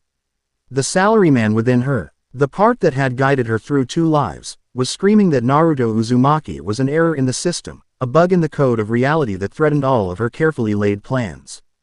Her goal was simple: achieve a high enough rank and a list of sufficient accomplishments to secure a safe, comfortable, rear echelon position for the rest of her life. For a time, she had been the Empire's greatest asset. She had been the path to that secure future. Not anymore. Naruto Uzumaki could do in 10 minutes what would take her entire battalion a week. He could defeat enemies she couldn't even scratch. He was now, undeniably, the Empire's most valuable asset. And that changed everything. The salaryman's logic was unforgiving. If you cannot surpass your competition, and you cannot eliminate them, you must align with them. To do that, you had to understand them. Uzumaki, she said, her voice cutting through the silence of the room.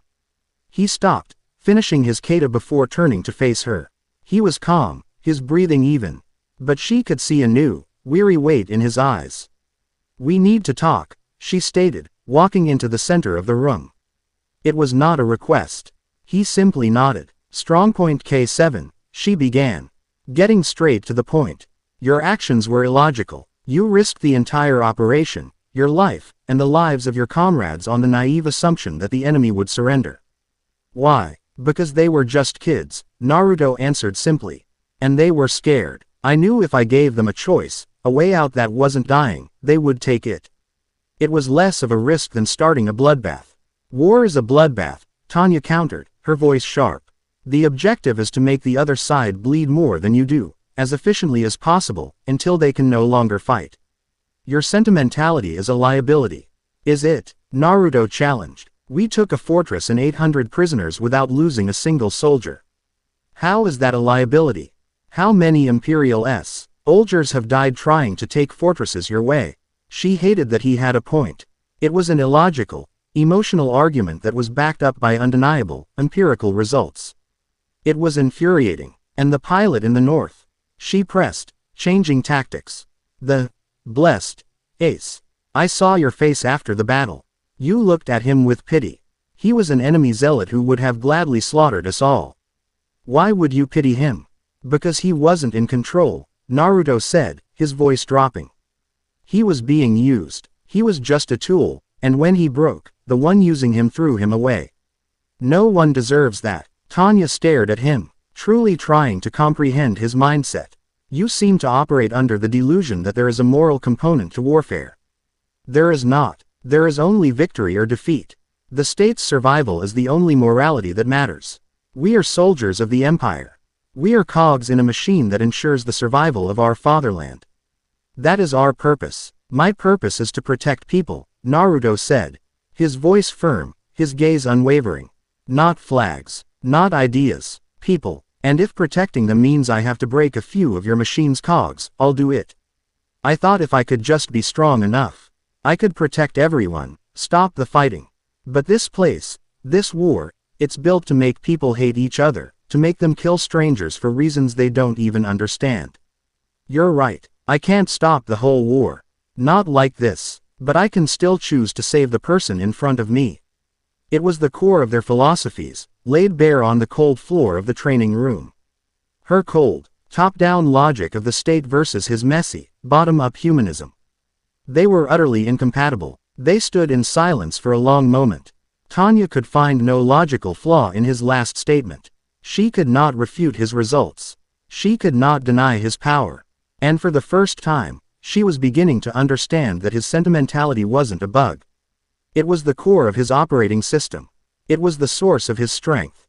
Your worldview is dangerously naive, she said finally. It will get you killed. Maybe, Naruto conceded, but it's the only one I've got. Tanya gave a sharp, almost imperceptible nod. The analysis was complete. She had the data she needed. She turned and walked out of the room without another word, leaving Naruto alone in the silence. She did not agree with him. She did not approve of him. But for the first time, she respected him. The summons came that evening. It was a private request, delivered by a messenger who answered to no one but the general staff. Lieutenant Colonel von Ryugen wished to see him. Alone. Naruto met him in a small, secure office far from the main command center. Ryugen looked even more tired than he had in Baron. He gestured for Naruto to take a seat. I will not waste your time with pleasantries, Colonel, Ryugen began, using his new official rank. You have become a political entity, whether you like it or not. And you are making powerful enemies. He slid a thin file across the desk. Naruto opened it. It was a copy of Lurgen's memo. His eyes scanned the carefully worded accusations, the insinuations of him being an otherworldly threat, the suggestion that his loyalty was suspect. Colonel von Lurgen is a patriot, Ryugen said, his voice low.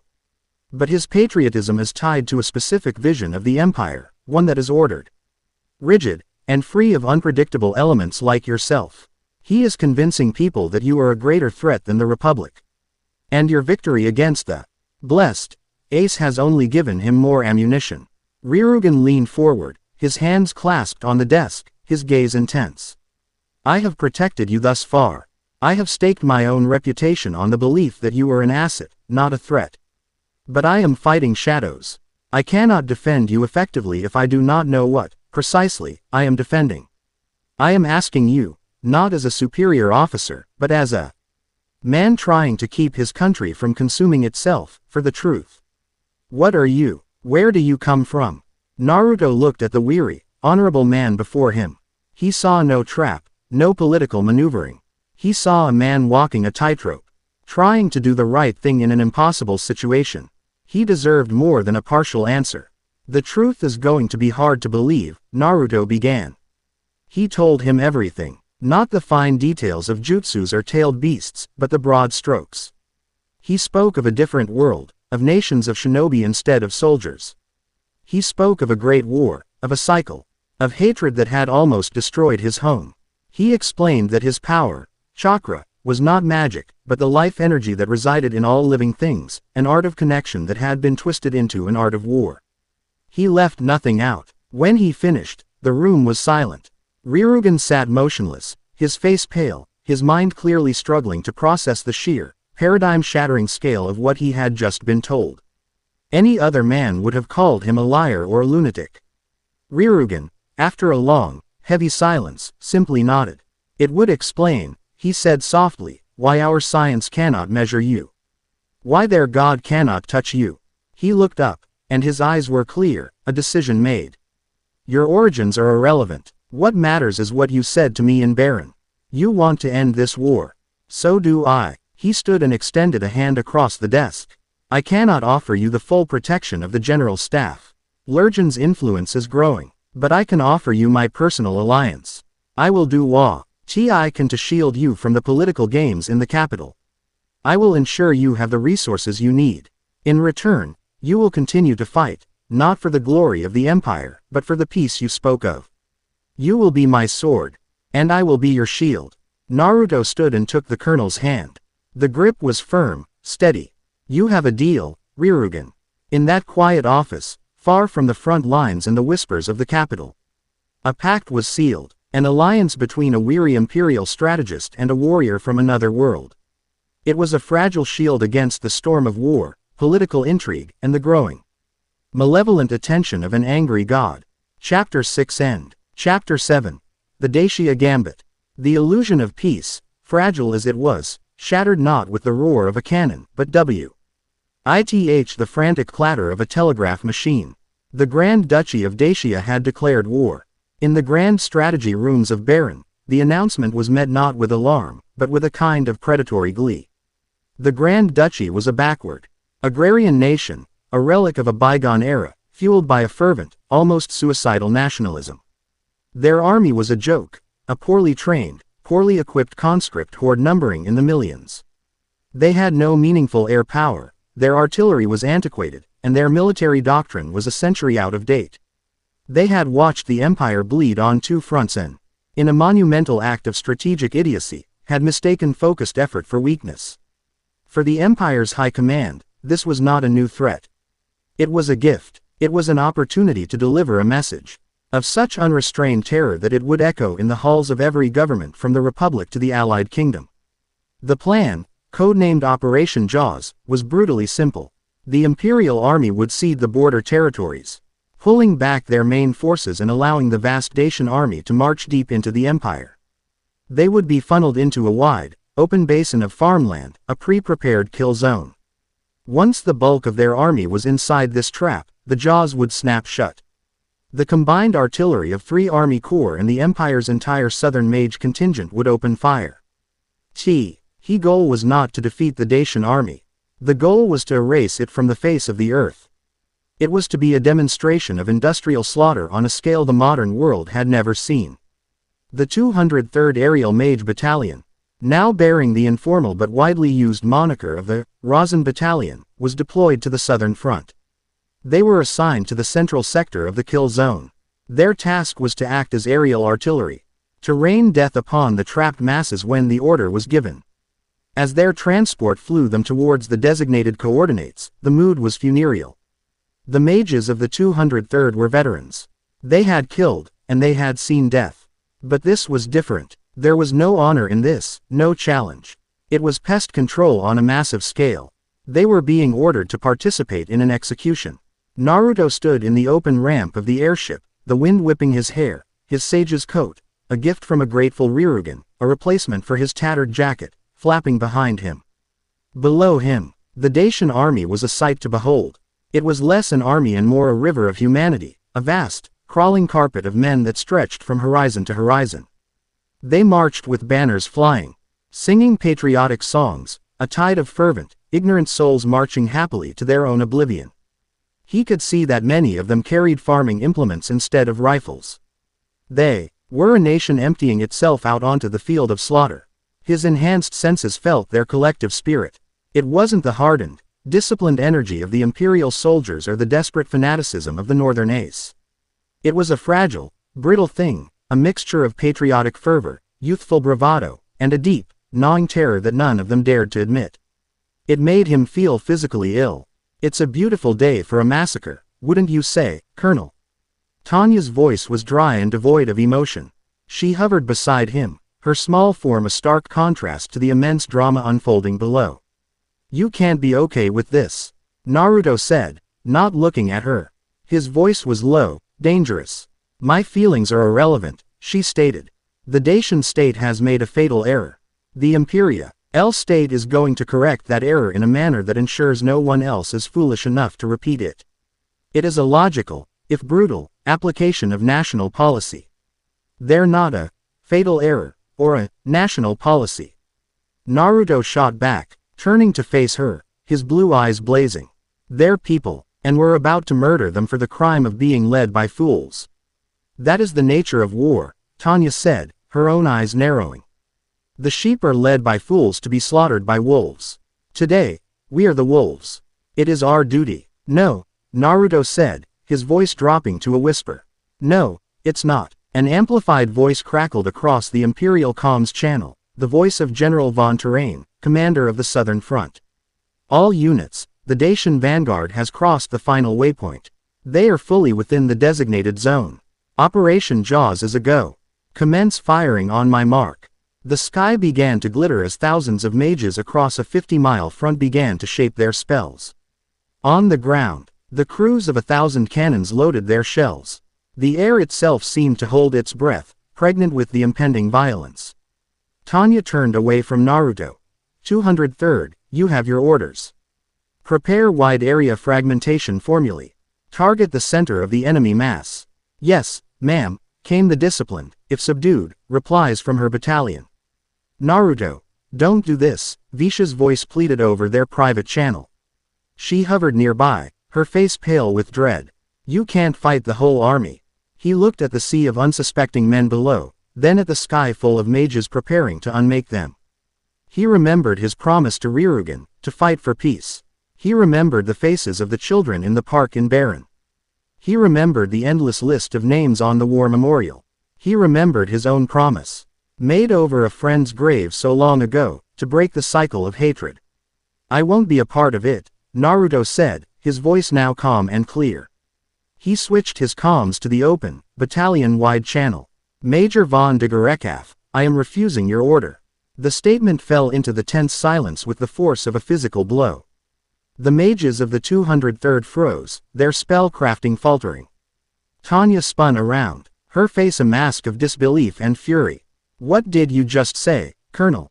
You heard me, Naruto said, his voice ringing with absolute conviction.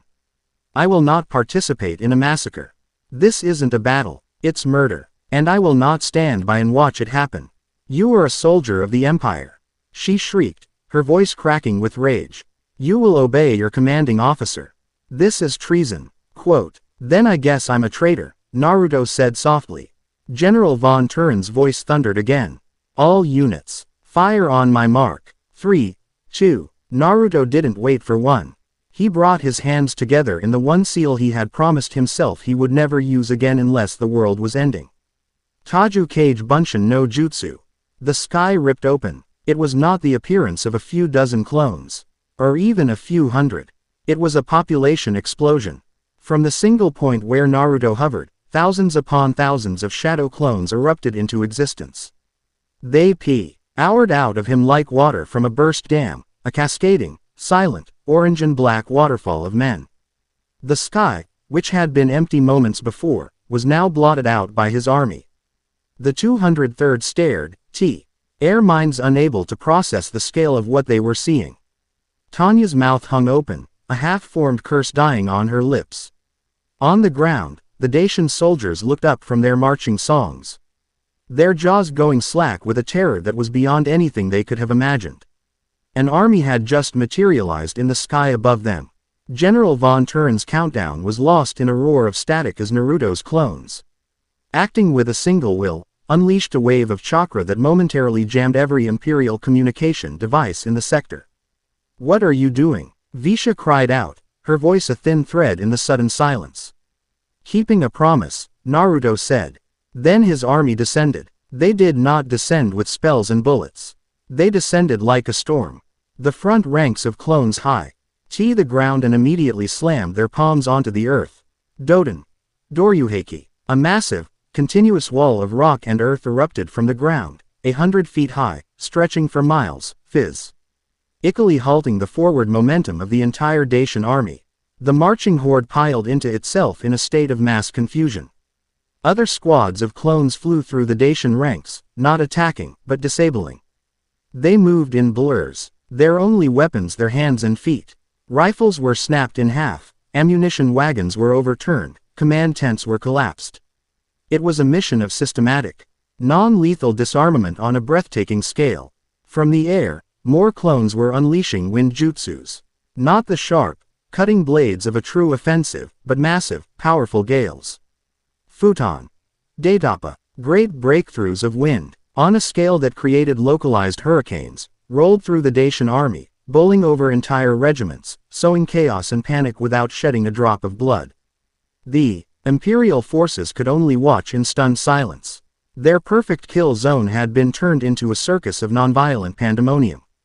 Their target, the Dacian army, was being dismantled, disarmed, and thoroughly humiliated by a single man's impossible power.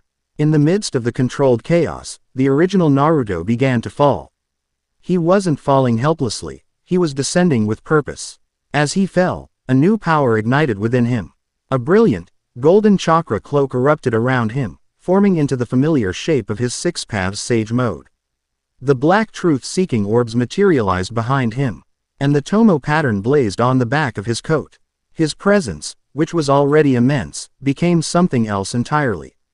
It became absolute. He landed without a sound directly in front of the Dacian High Command's field headquarters.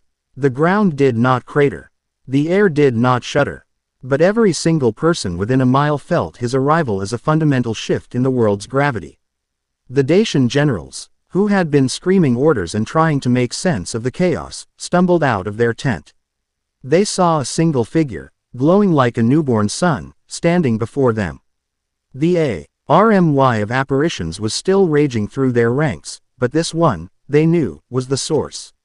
This was the god of this particular storm.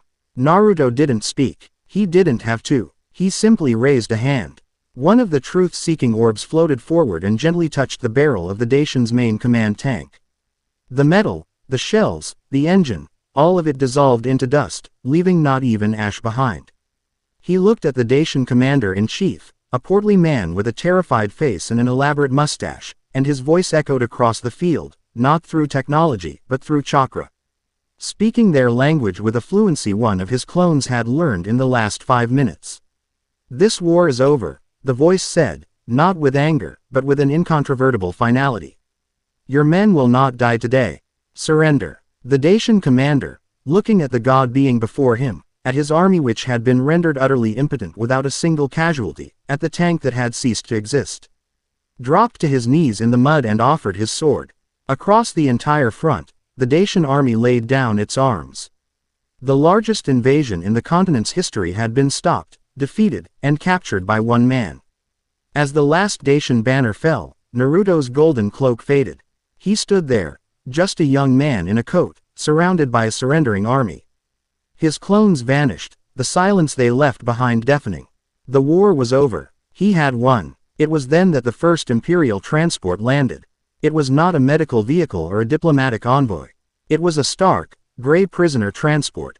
The ramp lowered, and a squad of grim-faced military police marched out, their rifles held at the ready.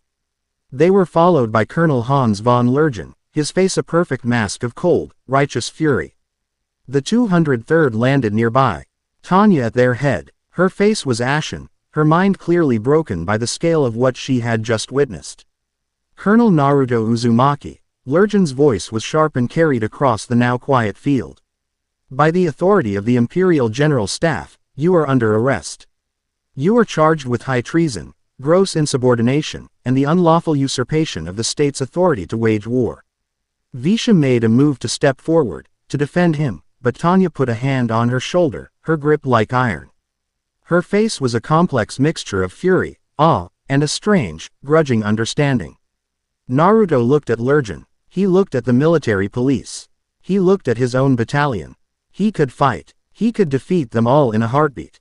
But to what end? To fight the very people he had just, in his own way, tried to save. To prove Lergen right, that he was an uncontrollable monster. He had made his choice. He had saved an army. He had stopped a massacre. And he would accept the consequences. Slowly, deliberately, Naruto raised his hands. "I surrender," he said, his voice calm. The military police moved in, shackling his hands in heavy, chakra-suppressing cuffs they had clearly designed just for him. As they led him away towards the transport, a prisoner of the very nation he had just handed its greatest victory, he knew that his war was far from over. It was just changing battlefields. Chapter 7 End. 8. Chapter 8. The Cage and the Key. The cell was a perfect cube of white. The walls, floor, and ceiling were seamless, sterile, and suffused with a faint, sour smell of antiseptic and ozone. There was no window, no bed, only a simple metal slab for sleeping and a dim, recessed light overhead that never went out. It was a place designed to erase the world, to sensory deprive its occupant into submission. Naruto sat cross-legged on the floor, his eyes closed, his breathing even. The heavy, rune-etched shackles on his wrists and ankles were cold against his skin. They didn't just restrict his movement, they actively leached his chakra, a constant, draining siphon that left him feeling perpetually exhausted and disconnected from his own power. It was the most profound loneliness he had ever known. He was a prisoner in the belly of the beast, deep beneath the General Staff headquarters in Baron, in a facility known only as the Zwingburg. It was a cage for mages who went rogue. For political prisoners too dangerous to be seen, and now, for a warrior from another world. Days bled into one another, measured only by the slot in the metal door opening 3 times to deliver a tray of bland nutrient paste. He spent the time meditating, not to gather energy, the shackles made that impossible, but to hold on to himself. He replayed the events of the Dacia Gambit in his mind. He had saved hundreds of thousands of lives, on both sides. He had done the right thing. He did not regret his actions, but he was beginning to understand their cost. In this world, an act of mercy could be twisted into a crime of treason. Above him, in the marbled halls and wood-paneled offices, a war was being fought for his fate. Colonel Hans von Lergen was the chief prosecutor, not just in a legal sense, but in the court of military opinion. His campaign was insidious and brilliant. The propaganda machine that had once hailed Naruto as the hero of the Rhine was now, under Lergen's subtle direction, painting a new picture. Newsreels and newspaper columns spoke of the Dacian incident, not as a bloodless victory, but as a catastrophic breach of discipline. They spurred of the unknown colonels, mysterious powers, hinting at demonic pacts or alien allegiances.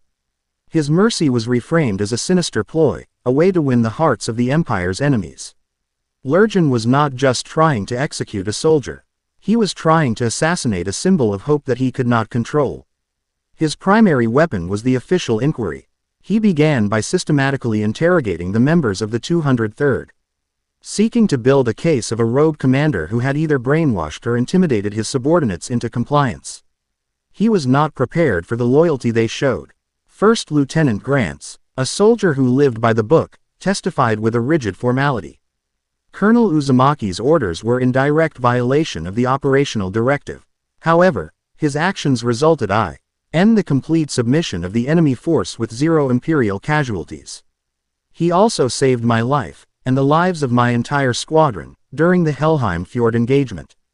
Lieutenant Weiss's testimony was much the same. Factual, dry, and unhelpfully positive. First Lieutenant Serebryakov's interrogation was more volatile. Lergen had hoped to prey on her youth, to frame her as a victim of Uzumaki's influence. Your file indicates an unusual level of proximity to the colonel, Lergen began, his voice smooth and paternal. Tell me, Lieutenant, did he ever use his abilities to coerce you?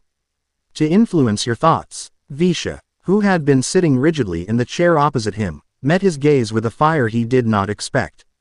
He has never been anything but kind and honorable, she stated, her voice shaking slightly but firm. He taught me that a soldier's duty is to protect people, not just to follow orders. He saved those men in Dacia because it was the right thing to do. If that is a crime in the Empire, then the Empire is wrong. Lergen's smile tightened. The girl was a true believer. A fanatic. Useless. He dismissed her, his gaze already turning to the one witness who truly mattered. The one whose testimony could either condemn Naruto or save him. The ultimate pragmatist. Major Tanya von Digerekaf entered the inquiry room with a cold, unassailable composure. She saluted, sat, and waited. Her expression as neutral as polished glass.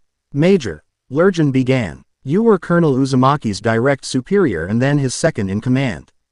You have witnessed his capabilities, and his insubordination, firsthand.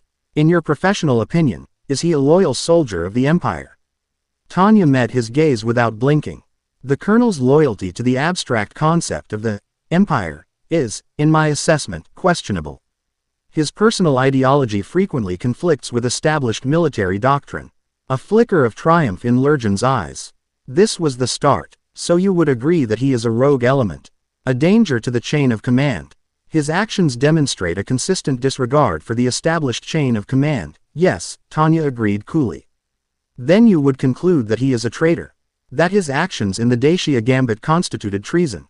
Lergen pressed, leaning forward for the kill.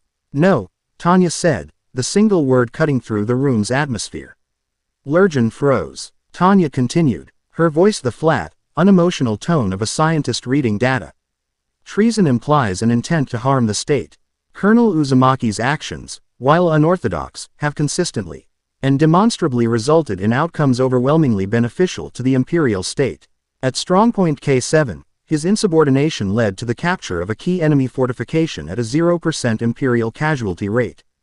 During the Dacia Gambit, his actions single-handedly neutralized an invading army of 2 million men, again at a 0% imperial casualty rate, saving the state an estimated 20,000 imperia. Lives and the billions of marks in materiel that a conventional engagement would have cost. His methods are sentimental, his ideology is illogical, and his personality is grating. He is also, by every measurable metric, the single most effective strategic asset in the history of this nation. She folded her hands on the table. To execute our most effective weapon due to a fundamental misunderstanding of its operational parameters would be a strategically indefensible act of national self-mutilation. It would not be logical. Lurgan stared at her, his face a mask of cold fury. She hadn't defended Naruto the man. She hadn't spoken of his character, his mercy, or his honor. She had defended a weapon. She had made a cold, pragmatic, and utterly irrefutable argument based on numbers and results. The only language the generals on the tribunal truly understood. She had taken his case and gutted it with pure, unassailable logic. While Lurgan's show trial sputtered, Ryugen waged his own war in the shadows. He met with Field Marshal von Zedor and the other senior members of the general staff, men who cared more for the war effort than for political maneuvering. Lurgan is letting his personal ambition blind him. Ryugen argued in Zedor's private office. He is trying to eliminate a political rival, me, by destroying our greatest asset. Think of the message it sends. We can create a hero, and then execute him for being too successful, for winning too efficiently. The effect on military morale would be catastrophic. But the discipline, Eric, Zedor countered, pacing the room.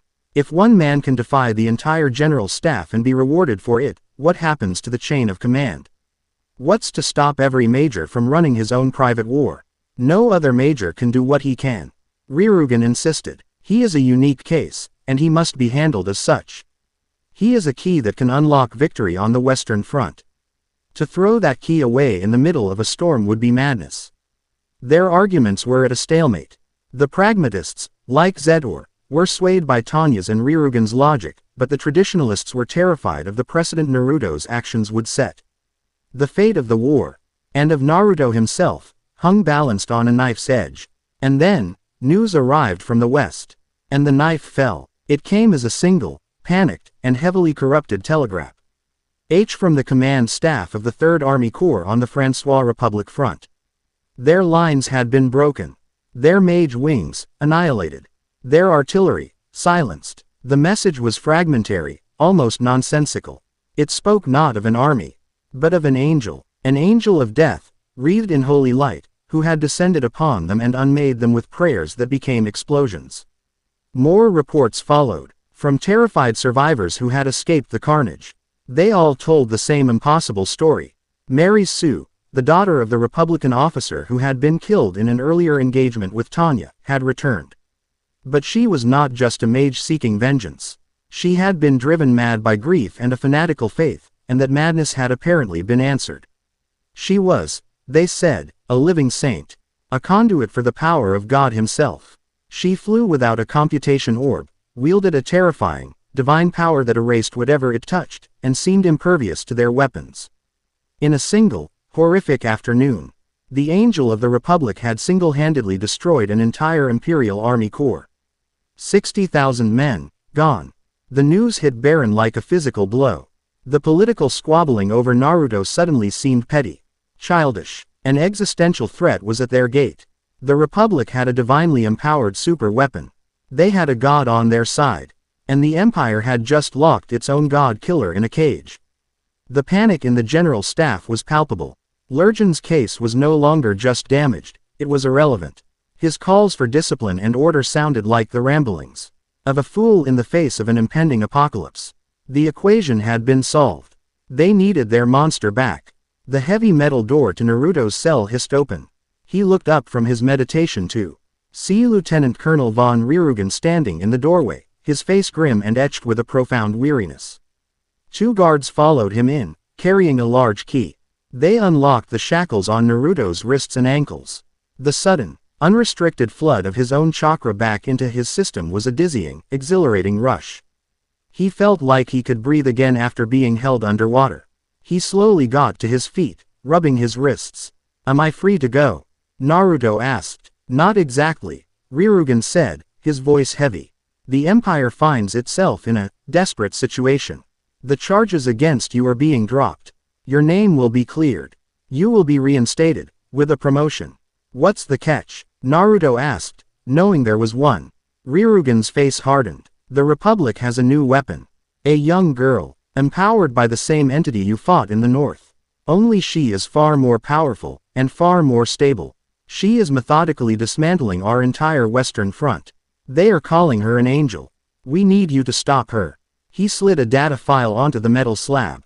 You will be given command of a new, independent special operations unit, the 404th. The 203rd will form its core. You will answer to no one but me and Field Marshal von Zedor. You will have carte blanche. Any resource, any support you require, will be yours. Your only mission is to find this angel, and make her fall. It was a deal born of pure desperation. They were unleashing the weapon they had just tried to cage, pointing it at a bigger fire and praying it wouldn't burn them all. Naruto looked at Ryugen. He saw the fear in the man's eyes. The fear for his country. He knew he had them. This was his chance, not just to be a sword, but to be a shield, as they had discussed. I accept, Naruto said. On one condition. Ryugen raised an eyebrow. You are in no position to be making conditions, Colonel. This isn't a negotiation, Naruto stated, his voice now filled with the calm, unshakable authority of his power. This is my price. We will stop this girl. We will win this battle. And when we do, you will use the political capital from that victory to push for a ceasefire. You will bring the Republic to the negotiating table. This mission will not be about winning another battle. It will be about creating an opportunity to end this entire, pointless war. That is my condition. Ryugen stared at him, at the absolute conviction in his eyes. He saw not a soldier seeking an advantage, but a man of principle, wielding his immense leverage for the sake of a goal beyond simple victory. He saw the peace he himself had long since given up on. The General Staff will never agree to it, Ryugen said, though his voice lacked conviction. Then they will face their angel alone, Naruto replied, calling his bluff. A long, heavy silence filled the cell. Ryugen looked at the file, at the casualty reports from the west. He looked at the impossible man standing before him. The choice was simple, annihilation, or a chance for peace. Bought with the power of a demon. You have my word, Ryugen said, his voice hoarse. I will do everything in my power to make it happen. He extended a hand. Naruto took it. The cage was open. The key was turning. Chapter 8 End. 9. Chapter 9. Angel Fall. Naruto walked out of the Zwingburg not as a prisoner, but as a commander. The sun on his face felt like a benediction. He was dressed in a new uniform, a stark, functional black instead of the imperial field gray, tailored to his specifications.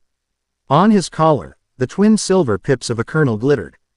The 404th Special Operations Mage Battalion was officially active, and he was its sole and unquestioned authority. His new command was waiting for him on the main training field. The former 203rd stood in perfect formation. Their faces a mixture of apprehension, awe, and outright disbelief. Their gazes were fixed on him, the man they had seen arrested for treason, now returned as their supreme commander. At the head of the formation stood Tanya von Deguriev. Her uniform was the same, but her position had changed. She was now his executive officer. As he approached, she rendered a salute so sharp and technically perfect it was almost an insult. Colonel Uzumaki, she said, her voice a flat, neutral slate. The 404th Battalion, designation, Razin, is formed and awaiting your command. At ease, Major, Naruto said, his voice carrying easily across the field. He walked past her, surveying the faces of his new soldiers. He saw Weiss, Grants, and the other veterans, their expressions guarded. He saw Visha, standing in the front rank, her face a storm of conflicting emotions, relief, worry, and a hesitant, fragile hope. I know what you're all thinking, Naruto began, his tone conversational, not commanding. You're wondering why a traitor is now your CO. You're wondering what kind of insane asylum the General Staff is running. A few nervous chuckles broke the tension. The politics don't matter. What matters is the mission. And our mission is to face an enemy more powerful than anything this army has ever seen. To do that, we can't fight like soldiers anymore. We have to start fighting like a team. He stopped in the center of the formation. Major von de Gurekaf's methods made you the most elite battalion in the Imperial Army. She taught you discipline, precision, and how to be perfect weapons. I'm going to teach you how to be shinobi. The training that followed was a brutal, bewildering, and ultimately transformative experience for the mages of the 404th. Naruto Disman. He led every piece of doctrine they had ever known. He broke them down from a rigid, hierarchical unit into small, four-person cells. He forced them to learn each other's strengths, weaknesses, and HMS until they could move and fight as a single entity. The first lesson was teamwork. He ran them through a drill he called the bell test, a frustrating exercise in which a single cell had to land a single magical strike on him. For 2 days, they failed miserably. They attacked as individuals, their powerful spells easily dodged or deflected by his seemingly effortless movements. They became exhausted, frustrated, and angry. Tanya observed from the sidelines, a data slate in her hand, her expression one of deep skepticism. "This is a complete waste of time and resources, Colonel," she stated on the second day. "Their individual combat prowess is degrading from exhaustion. You are teaching them to fail. I'm teaching them to think," Naruto replied without looking at her. "They're still trying to hit me. They're not trying to catch me." It was Visha's cell that finally broke the code. On the third day, instead of attacking him head-on, they laid a trap.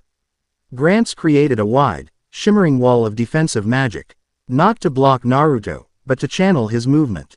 2 other mages laid down a crossfire of low-power spells, herding him towards the wall. And Visha, from a high, concealed position, fired a single, perfectly timed paralysis spell that caught him in the one place they had left for him to go. The spell harmlessly dissipated against his chakra, but he allowed it to touch him. He smiled. "Pass," he said. The lessons evolved. He taught them deception. They learned to use basic light refraction spells not as shields, but to create shimmering mirages, false images of themselves to draw enemy fire. They learned to use smoke spells not just for cover, but to mask their magical signatures, striking from the haze before the enemy even knew they were there. He taught them misdirection, coordinated assaults, and feints, concepts that were completely alien to the head-on, attrition-based warfare they knew. His leadership was the most revolutionary part. He wasn't a distant ant commander shouting orders from the rear. He was in the mud with them, running the drills, demonstrating the techniques, and pushing them past their limits. He ate with them in the mess hall, listening to their stories, learning their names. He was not just building a unit, he was forging a family. And under his guidance, the 404th was reforged from a collection of elite weapons into a single, cohesive, and incredibly deadly team. Tanya watched it all, her reports to Ryugen filled with scathing critiques of his inefficient methods, followed by grudging admissions of their undeniably effective results. The night before their deployment to the Western Front, Visha found him standing alone on the observation deck of the primary hangar, looking out at the rows of airships being prepared for the coming battle. The air was cold, and the sky was a brilliant, star-dusted canvas. She stood beside him in silence for a long moment, wrapping her arms around herself. "Are you scared?" she asked softly. Naruto didn't answer immediately. He watched a ground crew refuel a massive transport plane. "I'm not scared of the fighting," he said finally. "I'm scared of what happens if we lose. They've seen what that kind of power does to people. To the one using it, and to everyone else. I'm scared for her." He was talking about Mary Sue. The enemy. Visha was struck, as she always was, by his boundless, almost illogical empathy. "We have become very strong, thanks to you," she said, trying to reassure him, and perhaps herself. "We will protect you." He turned to her then, a small, sad smile on his face.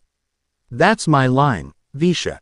The space between them, once a professional gap between ranks, had become something else entirely. It was filled with shared hardships, quiet understanding, and an unspoken affection that was as terrifying as it was undeniable. The war had taken so much from both of them, and in this strange, violent world, they had found a small piece of solace in each other. She began, her voice catching. I just want you to be careful. I don't want to see your name on one of those walls in Baron. He reached out, his hand gently touching her cheek, his thumb brushing away a tear she hadn't realized was falling. His hand was warm, calloused, and radiated a strength that had nothing to do with chakra. I'm not going anywhere, he said, his voice a low, soft promise. I still have to finish your language lessons, don't I? She let out a shaky, half laugh, half sob.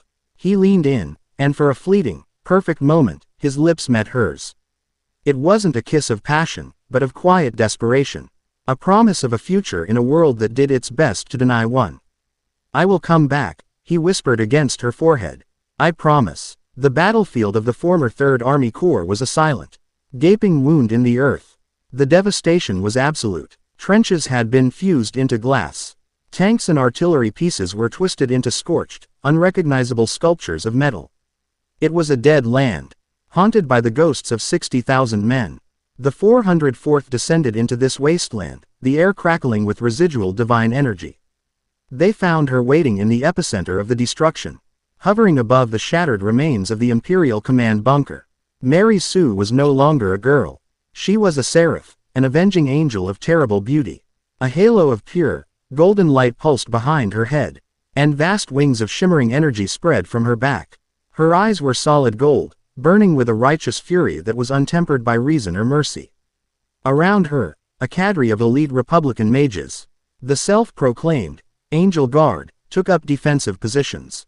So the Empire sends its pet demon to face a saint, Mary's voice echoed across the field, at once beautiful and terrifying. You reek of heresy, Uzumaki. I will grant you a swift and holy death. All right, team. Naruto's voice was calm and steady over the comms, cutting through the divine pressure. You know the plan, Tanya. You have the con. Acknowledged. Tanya's voice was ice. All units, formation, spiral cage. Engage. What happened next was not a battle, it was a performance. The 404th Mo. Ved with a speed and coordination the Angel Guard was completely unprepared for. One cell, led by Weiss, created a massive, swirling dome of smoke and light refracting illusions, plunging the entire area into disorienting chaos. Another cell, led by Grants, erected nigh impenetrable defensive walls, protecting their comrades from the Angel Guard's panicked, scattered fire. Through this chaos, Tanya and the other strike cells moved like sharks. They didn't engage head-on.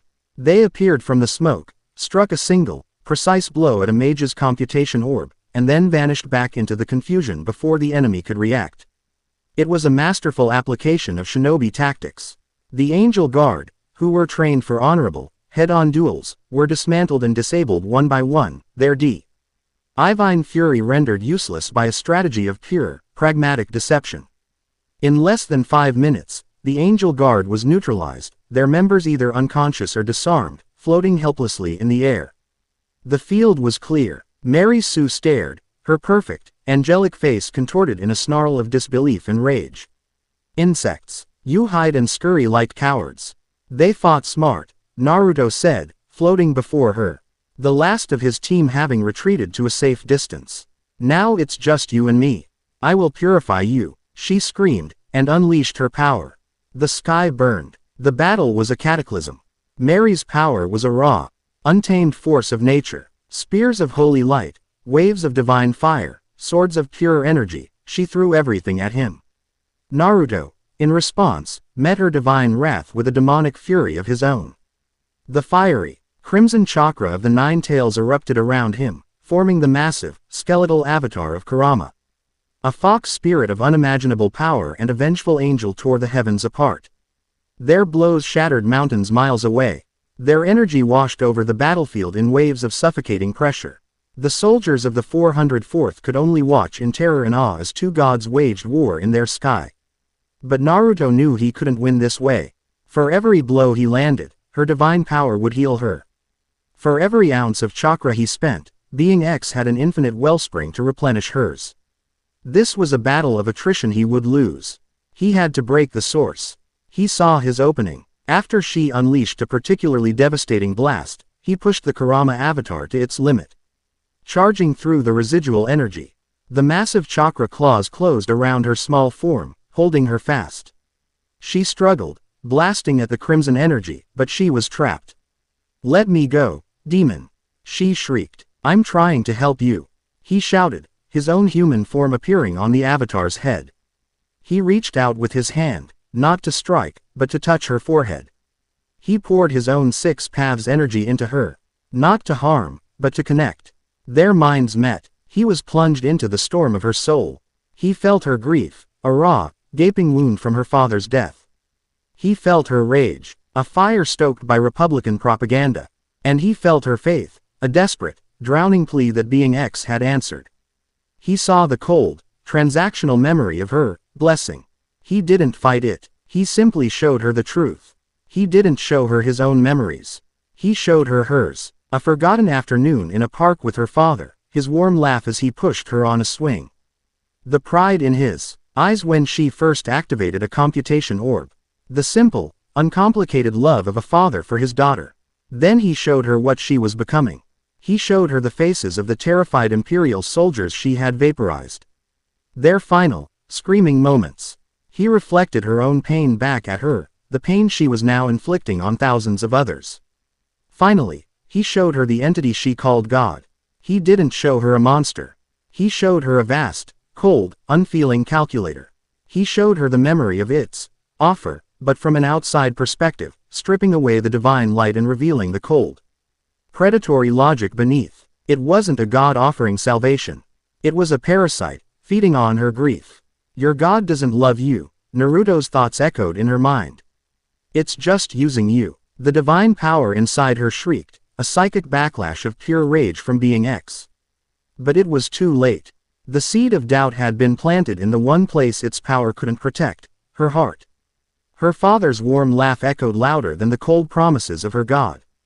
The connection shattered. The golden light, the halo, the wings of energy, they erupted from Mary in a violent, uncontrolled explosion that threw the Kurama avatar back. The divine power, now without a willing host, fled back to its source. Mary Sue, no longer an angel, but just a girl in a tattered uniform, hung limply in the air, unconscious. The battle was over. The Kurama avatar faded around Naruto. He was just himself again, tired, but whole. He caught the falling girl, holding her gently. He had won. He had kept his promise. He had saved her. He looked up at the sky, a sense of grim finality settling over him. He was expecting the familiar, cold pressure of observation. But this time was different. This time, it wasn't a gaze. It was a voice made of pure logic and infinite rage, a soundless scream that bypassed his ears and slammed directly into the center of his soul, a declaration of war fro. A being that had finally been pushed too far. Heretic, you will be unmade. Chapter 10. The Dawn of a New War. The silence that fell over the Western Front was more profound than any explosion. It was a heavy, fragile thing. A silence born not of peace, but of shock. The news of the Angels' fall spread through the trenches and the capitals of the world like a shockwave, shattering the political and military landscape of the continent. For the Francois Republic, it was a death blow. Their divine trump card, the symbol of their righteous struggle, had not just been defeated, she had been cleansed. Saved by the very demon she had been sent to destroy. The national will to fight, already worn thin by years of brutal warfare, collapsed entirely. Soldiers began deserting their posts. The government in Parisi, facing total internal collapse, sent a frantic, desperate communique to the empire. They were ready to talk. In Baron, the victory was met with a stunned, almost fearful reverence. Naruto Uzumaki had done the impossible. He had defeated a God's chosen champion and, in doing so, had effectively ended the war on the Western Front. The warmongering faction of the General Staff, led by the now sidelined Colonel von Lergen, was left utterly neutered. Their calls for total victory and unconditional surrender sounded like the ravings of madmen in the face of the new reality. Lieutenant Colonel von Rierugen, his political capital soaring, seized the moment.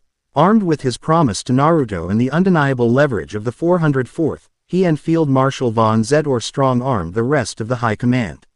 The Empire, from a position of absolute, unassailable strength, offered the Republic a ceasefire. Peace talks began a month later in the neutral city of Genève. Naruto was not there. His presence was not required at the table, it was felt in the air. He was the unspoken threat, the living god-killer whose existence forced both sides to negotiate in good faith. He had become the ultimate deterrent, a guarantor of the fragile peace he had bled to create. A new era was dawning, and the world was struggling to find its footing in the long shadow cast by the hero of the Rhine.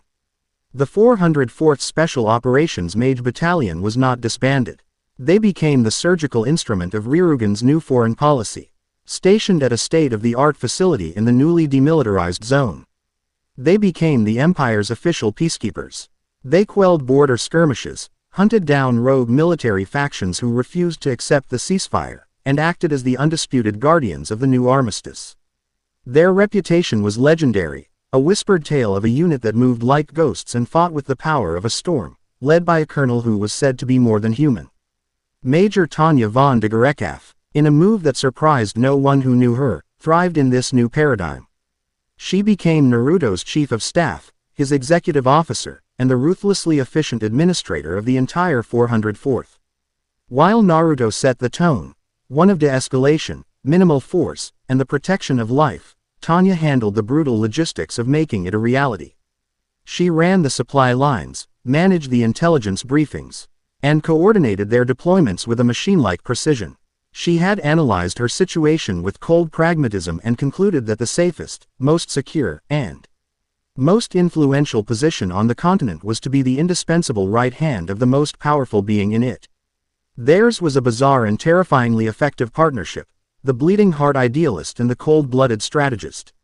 A perfect fusion of mercy and lethality. For Naruto, the quiet that followed the war was a stranger and more welcome sensation than any victory. The weight of constant, imminent battle lifted from his shoulders for the first time since he had arrived in this world. He spent his time training his team, refining their unique style of fighting, but more importantly, he spent his time living. He and Visha found a quiet rhythm in the calm of their new reality.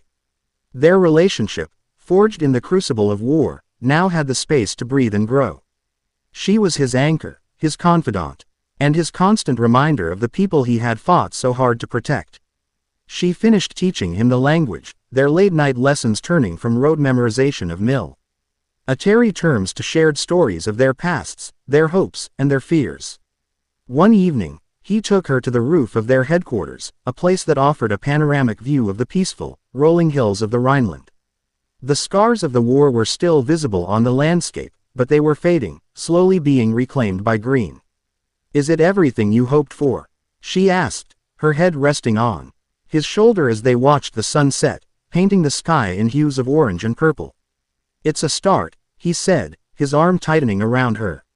He felt a sense of peace that had long eluded him. He had fought, he had bled, and he had forced a moment of calm upon a world that had forgotten the meaning of the word. But the world was large, and their peace was a small, fragile candle in a gathering dark. Being X was not defeated. It was learning. Its direct intervention via empowered champions had failed spectacularly. The heretic Uzumaki had not only defeated its instruments, he had subverted them, turning one into a catatonic prisoner and the other into a symbol of his own blasphemous mercy. Mary Sue was now recovering in an imperial sanitarium, her divine madness replaced by a quiet, haunted trauma. She was a failed asset. So, Being X changed its strategy. The frontal assault had failed. It was time for an insurgency. It began subtly. A new religious movement, the Church of the Witness, began to spring up in the desperate and displaced corners of the world. Its charismatic priests performed small, undeniable miracles, curing the sick, multiplying food, predicting disasters. They spoke of a single, true God, a God who was displeased with the weak, secular peace brokered by a demon in the guise of a man. They preached a gospel of faith, purity, and holy war against the heretics of the empire and their otherworldly patron. Strange plagues would sweep through towns that vocally supported the armistice. Divine lightning would strike down outspoken proponents of peace. The miracles grew, becoming a grassroots weapon that destabilized entire regions, turning desperate people into fanatical soldiers in a new, holy war. And in the shadows, a disgraced but unbowed Hans von Lergen found a new calling.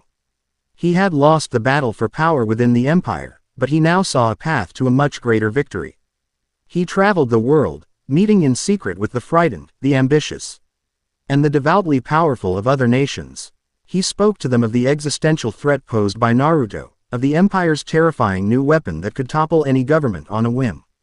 He became the architect of a new coalition, a secret, holy alliance, of nations, all bound by a common fear and a common purpose.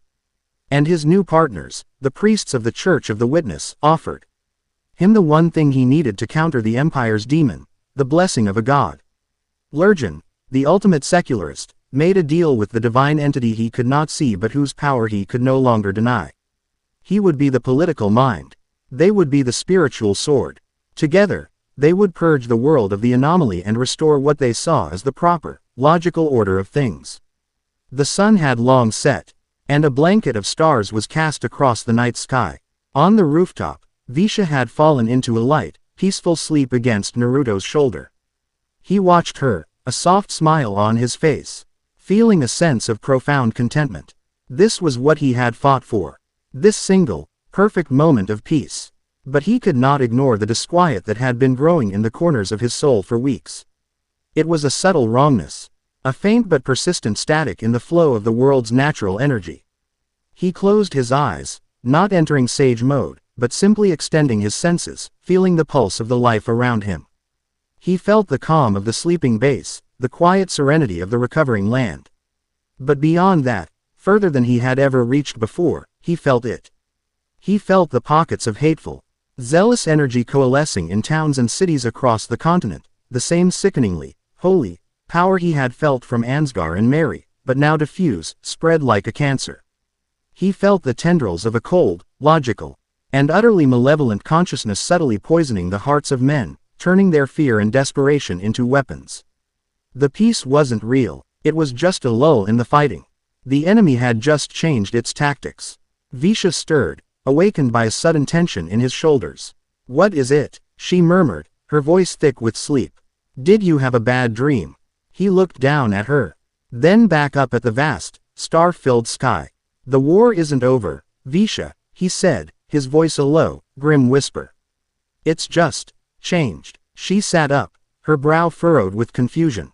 "What do you mean?" "The treaty is holding. The fighting has stopped. The fighting between nations has stopped," he clarified. "But a new war is starting. A different kind of war. Not for land or for glory, but for this." He gently tapped his finger against her temple. "For what people believe. For their hearts. I can feel it. The entity that was controlling Mary, it's still out there. And it's not just empowering individuals anymore. It's trying to poison the whole world against the idea of peace." He stood up and walked to the edge of the rooftop, a silhouette against the stars. "I thought my job was to be a soldier. To fight and win battles. Then I thought it was to be a hero, to end a war. But I was wrong." He turned back to her, his blue eyes filled with a weary but unshakable resolve. He was no longer the confused boy who had fallen from the sky, nor the reluctant hero who had defied an army. He was a man who finally, truly understood his place in this strange new world. "I'm a shield," he said. "That's my real purpose here. A shield for all of this, for the peace, for the people trying to live their lives, against a God who wants to burn it all down for being illogical. The war of men might be over. The war for their souls has just begun." He looked out at the quiet, sleeping world below, a world so fragile and so beautiful. He knew the fight ahead would be harder than any he had ever faced. A battle against an enemy that could be everywhere and nowhere at once. It was a lonely, impossible task. But as Visha came to stand beside him, her hand finding his in the dark, he knew he wouldn't have to face it alone. Chapter 10 End.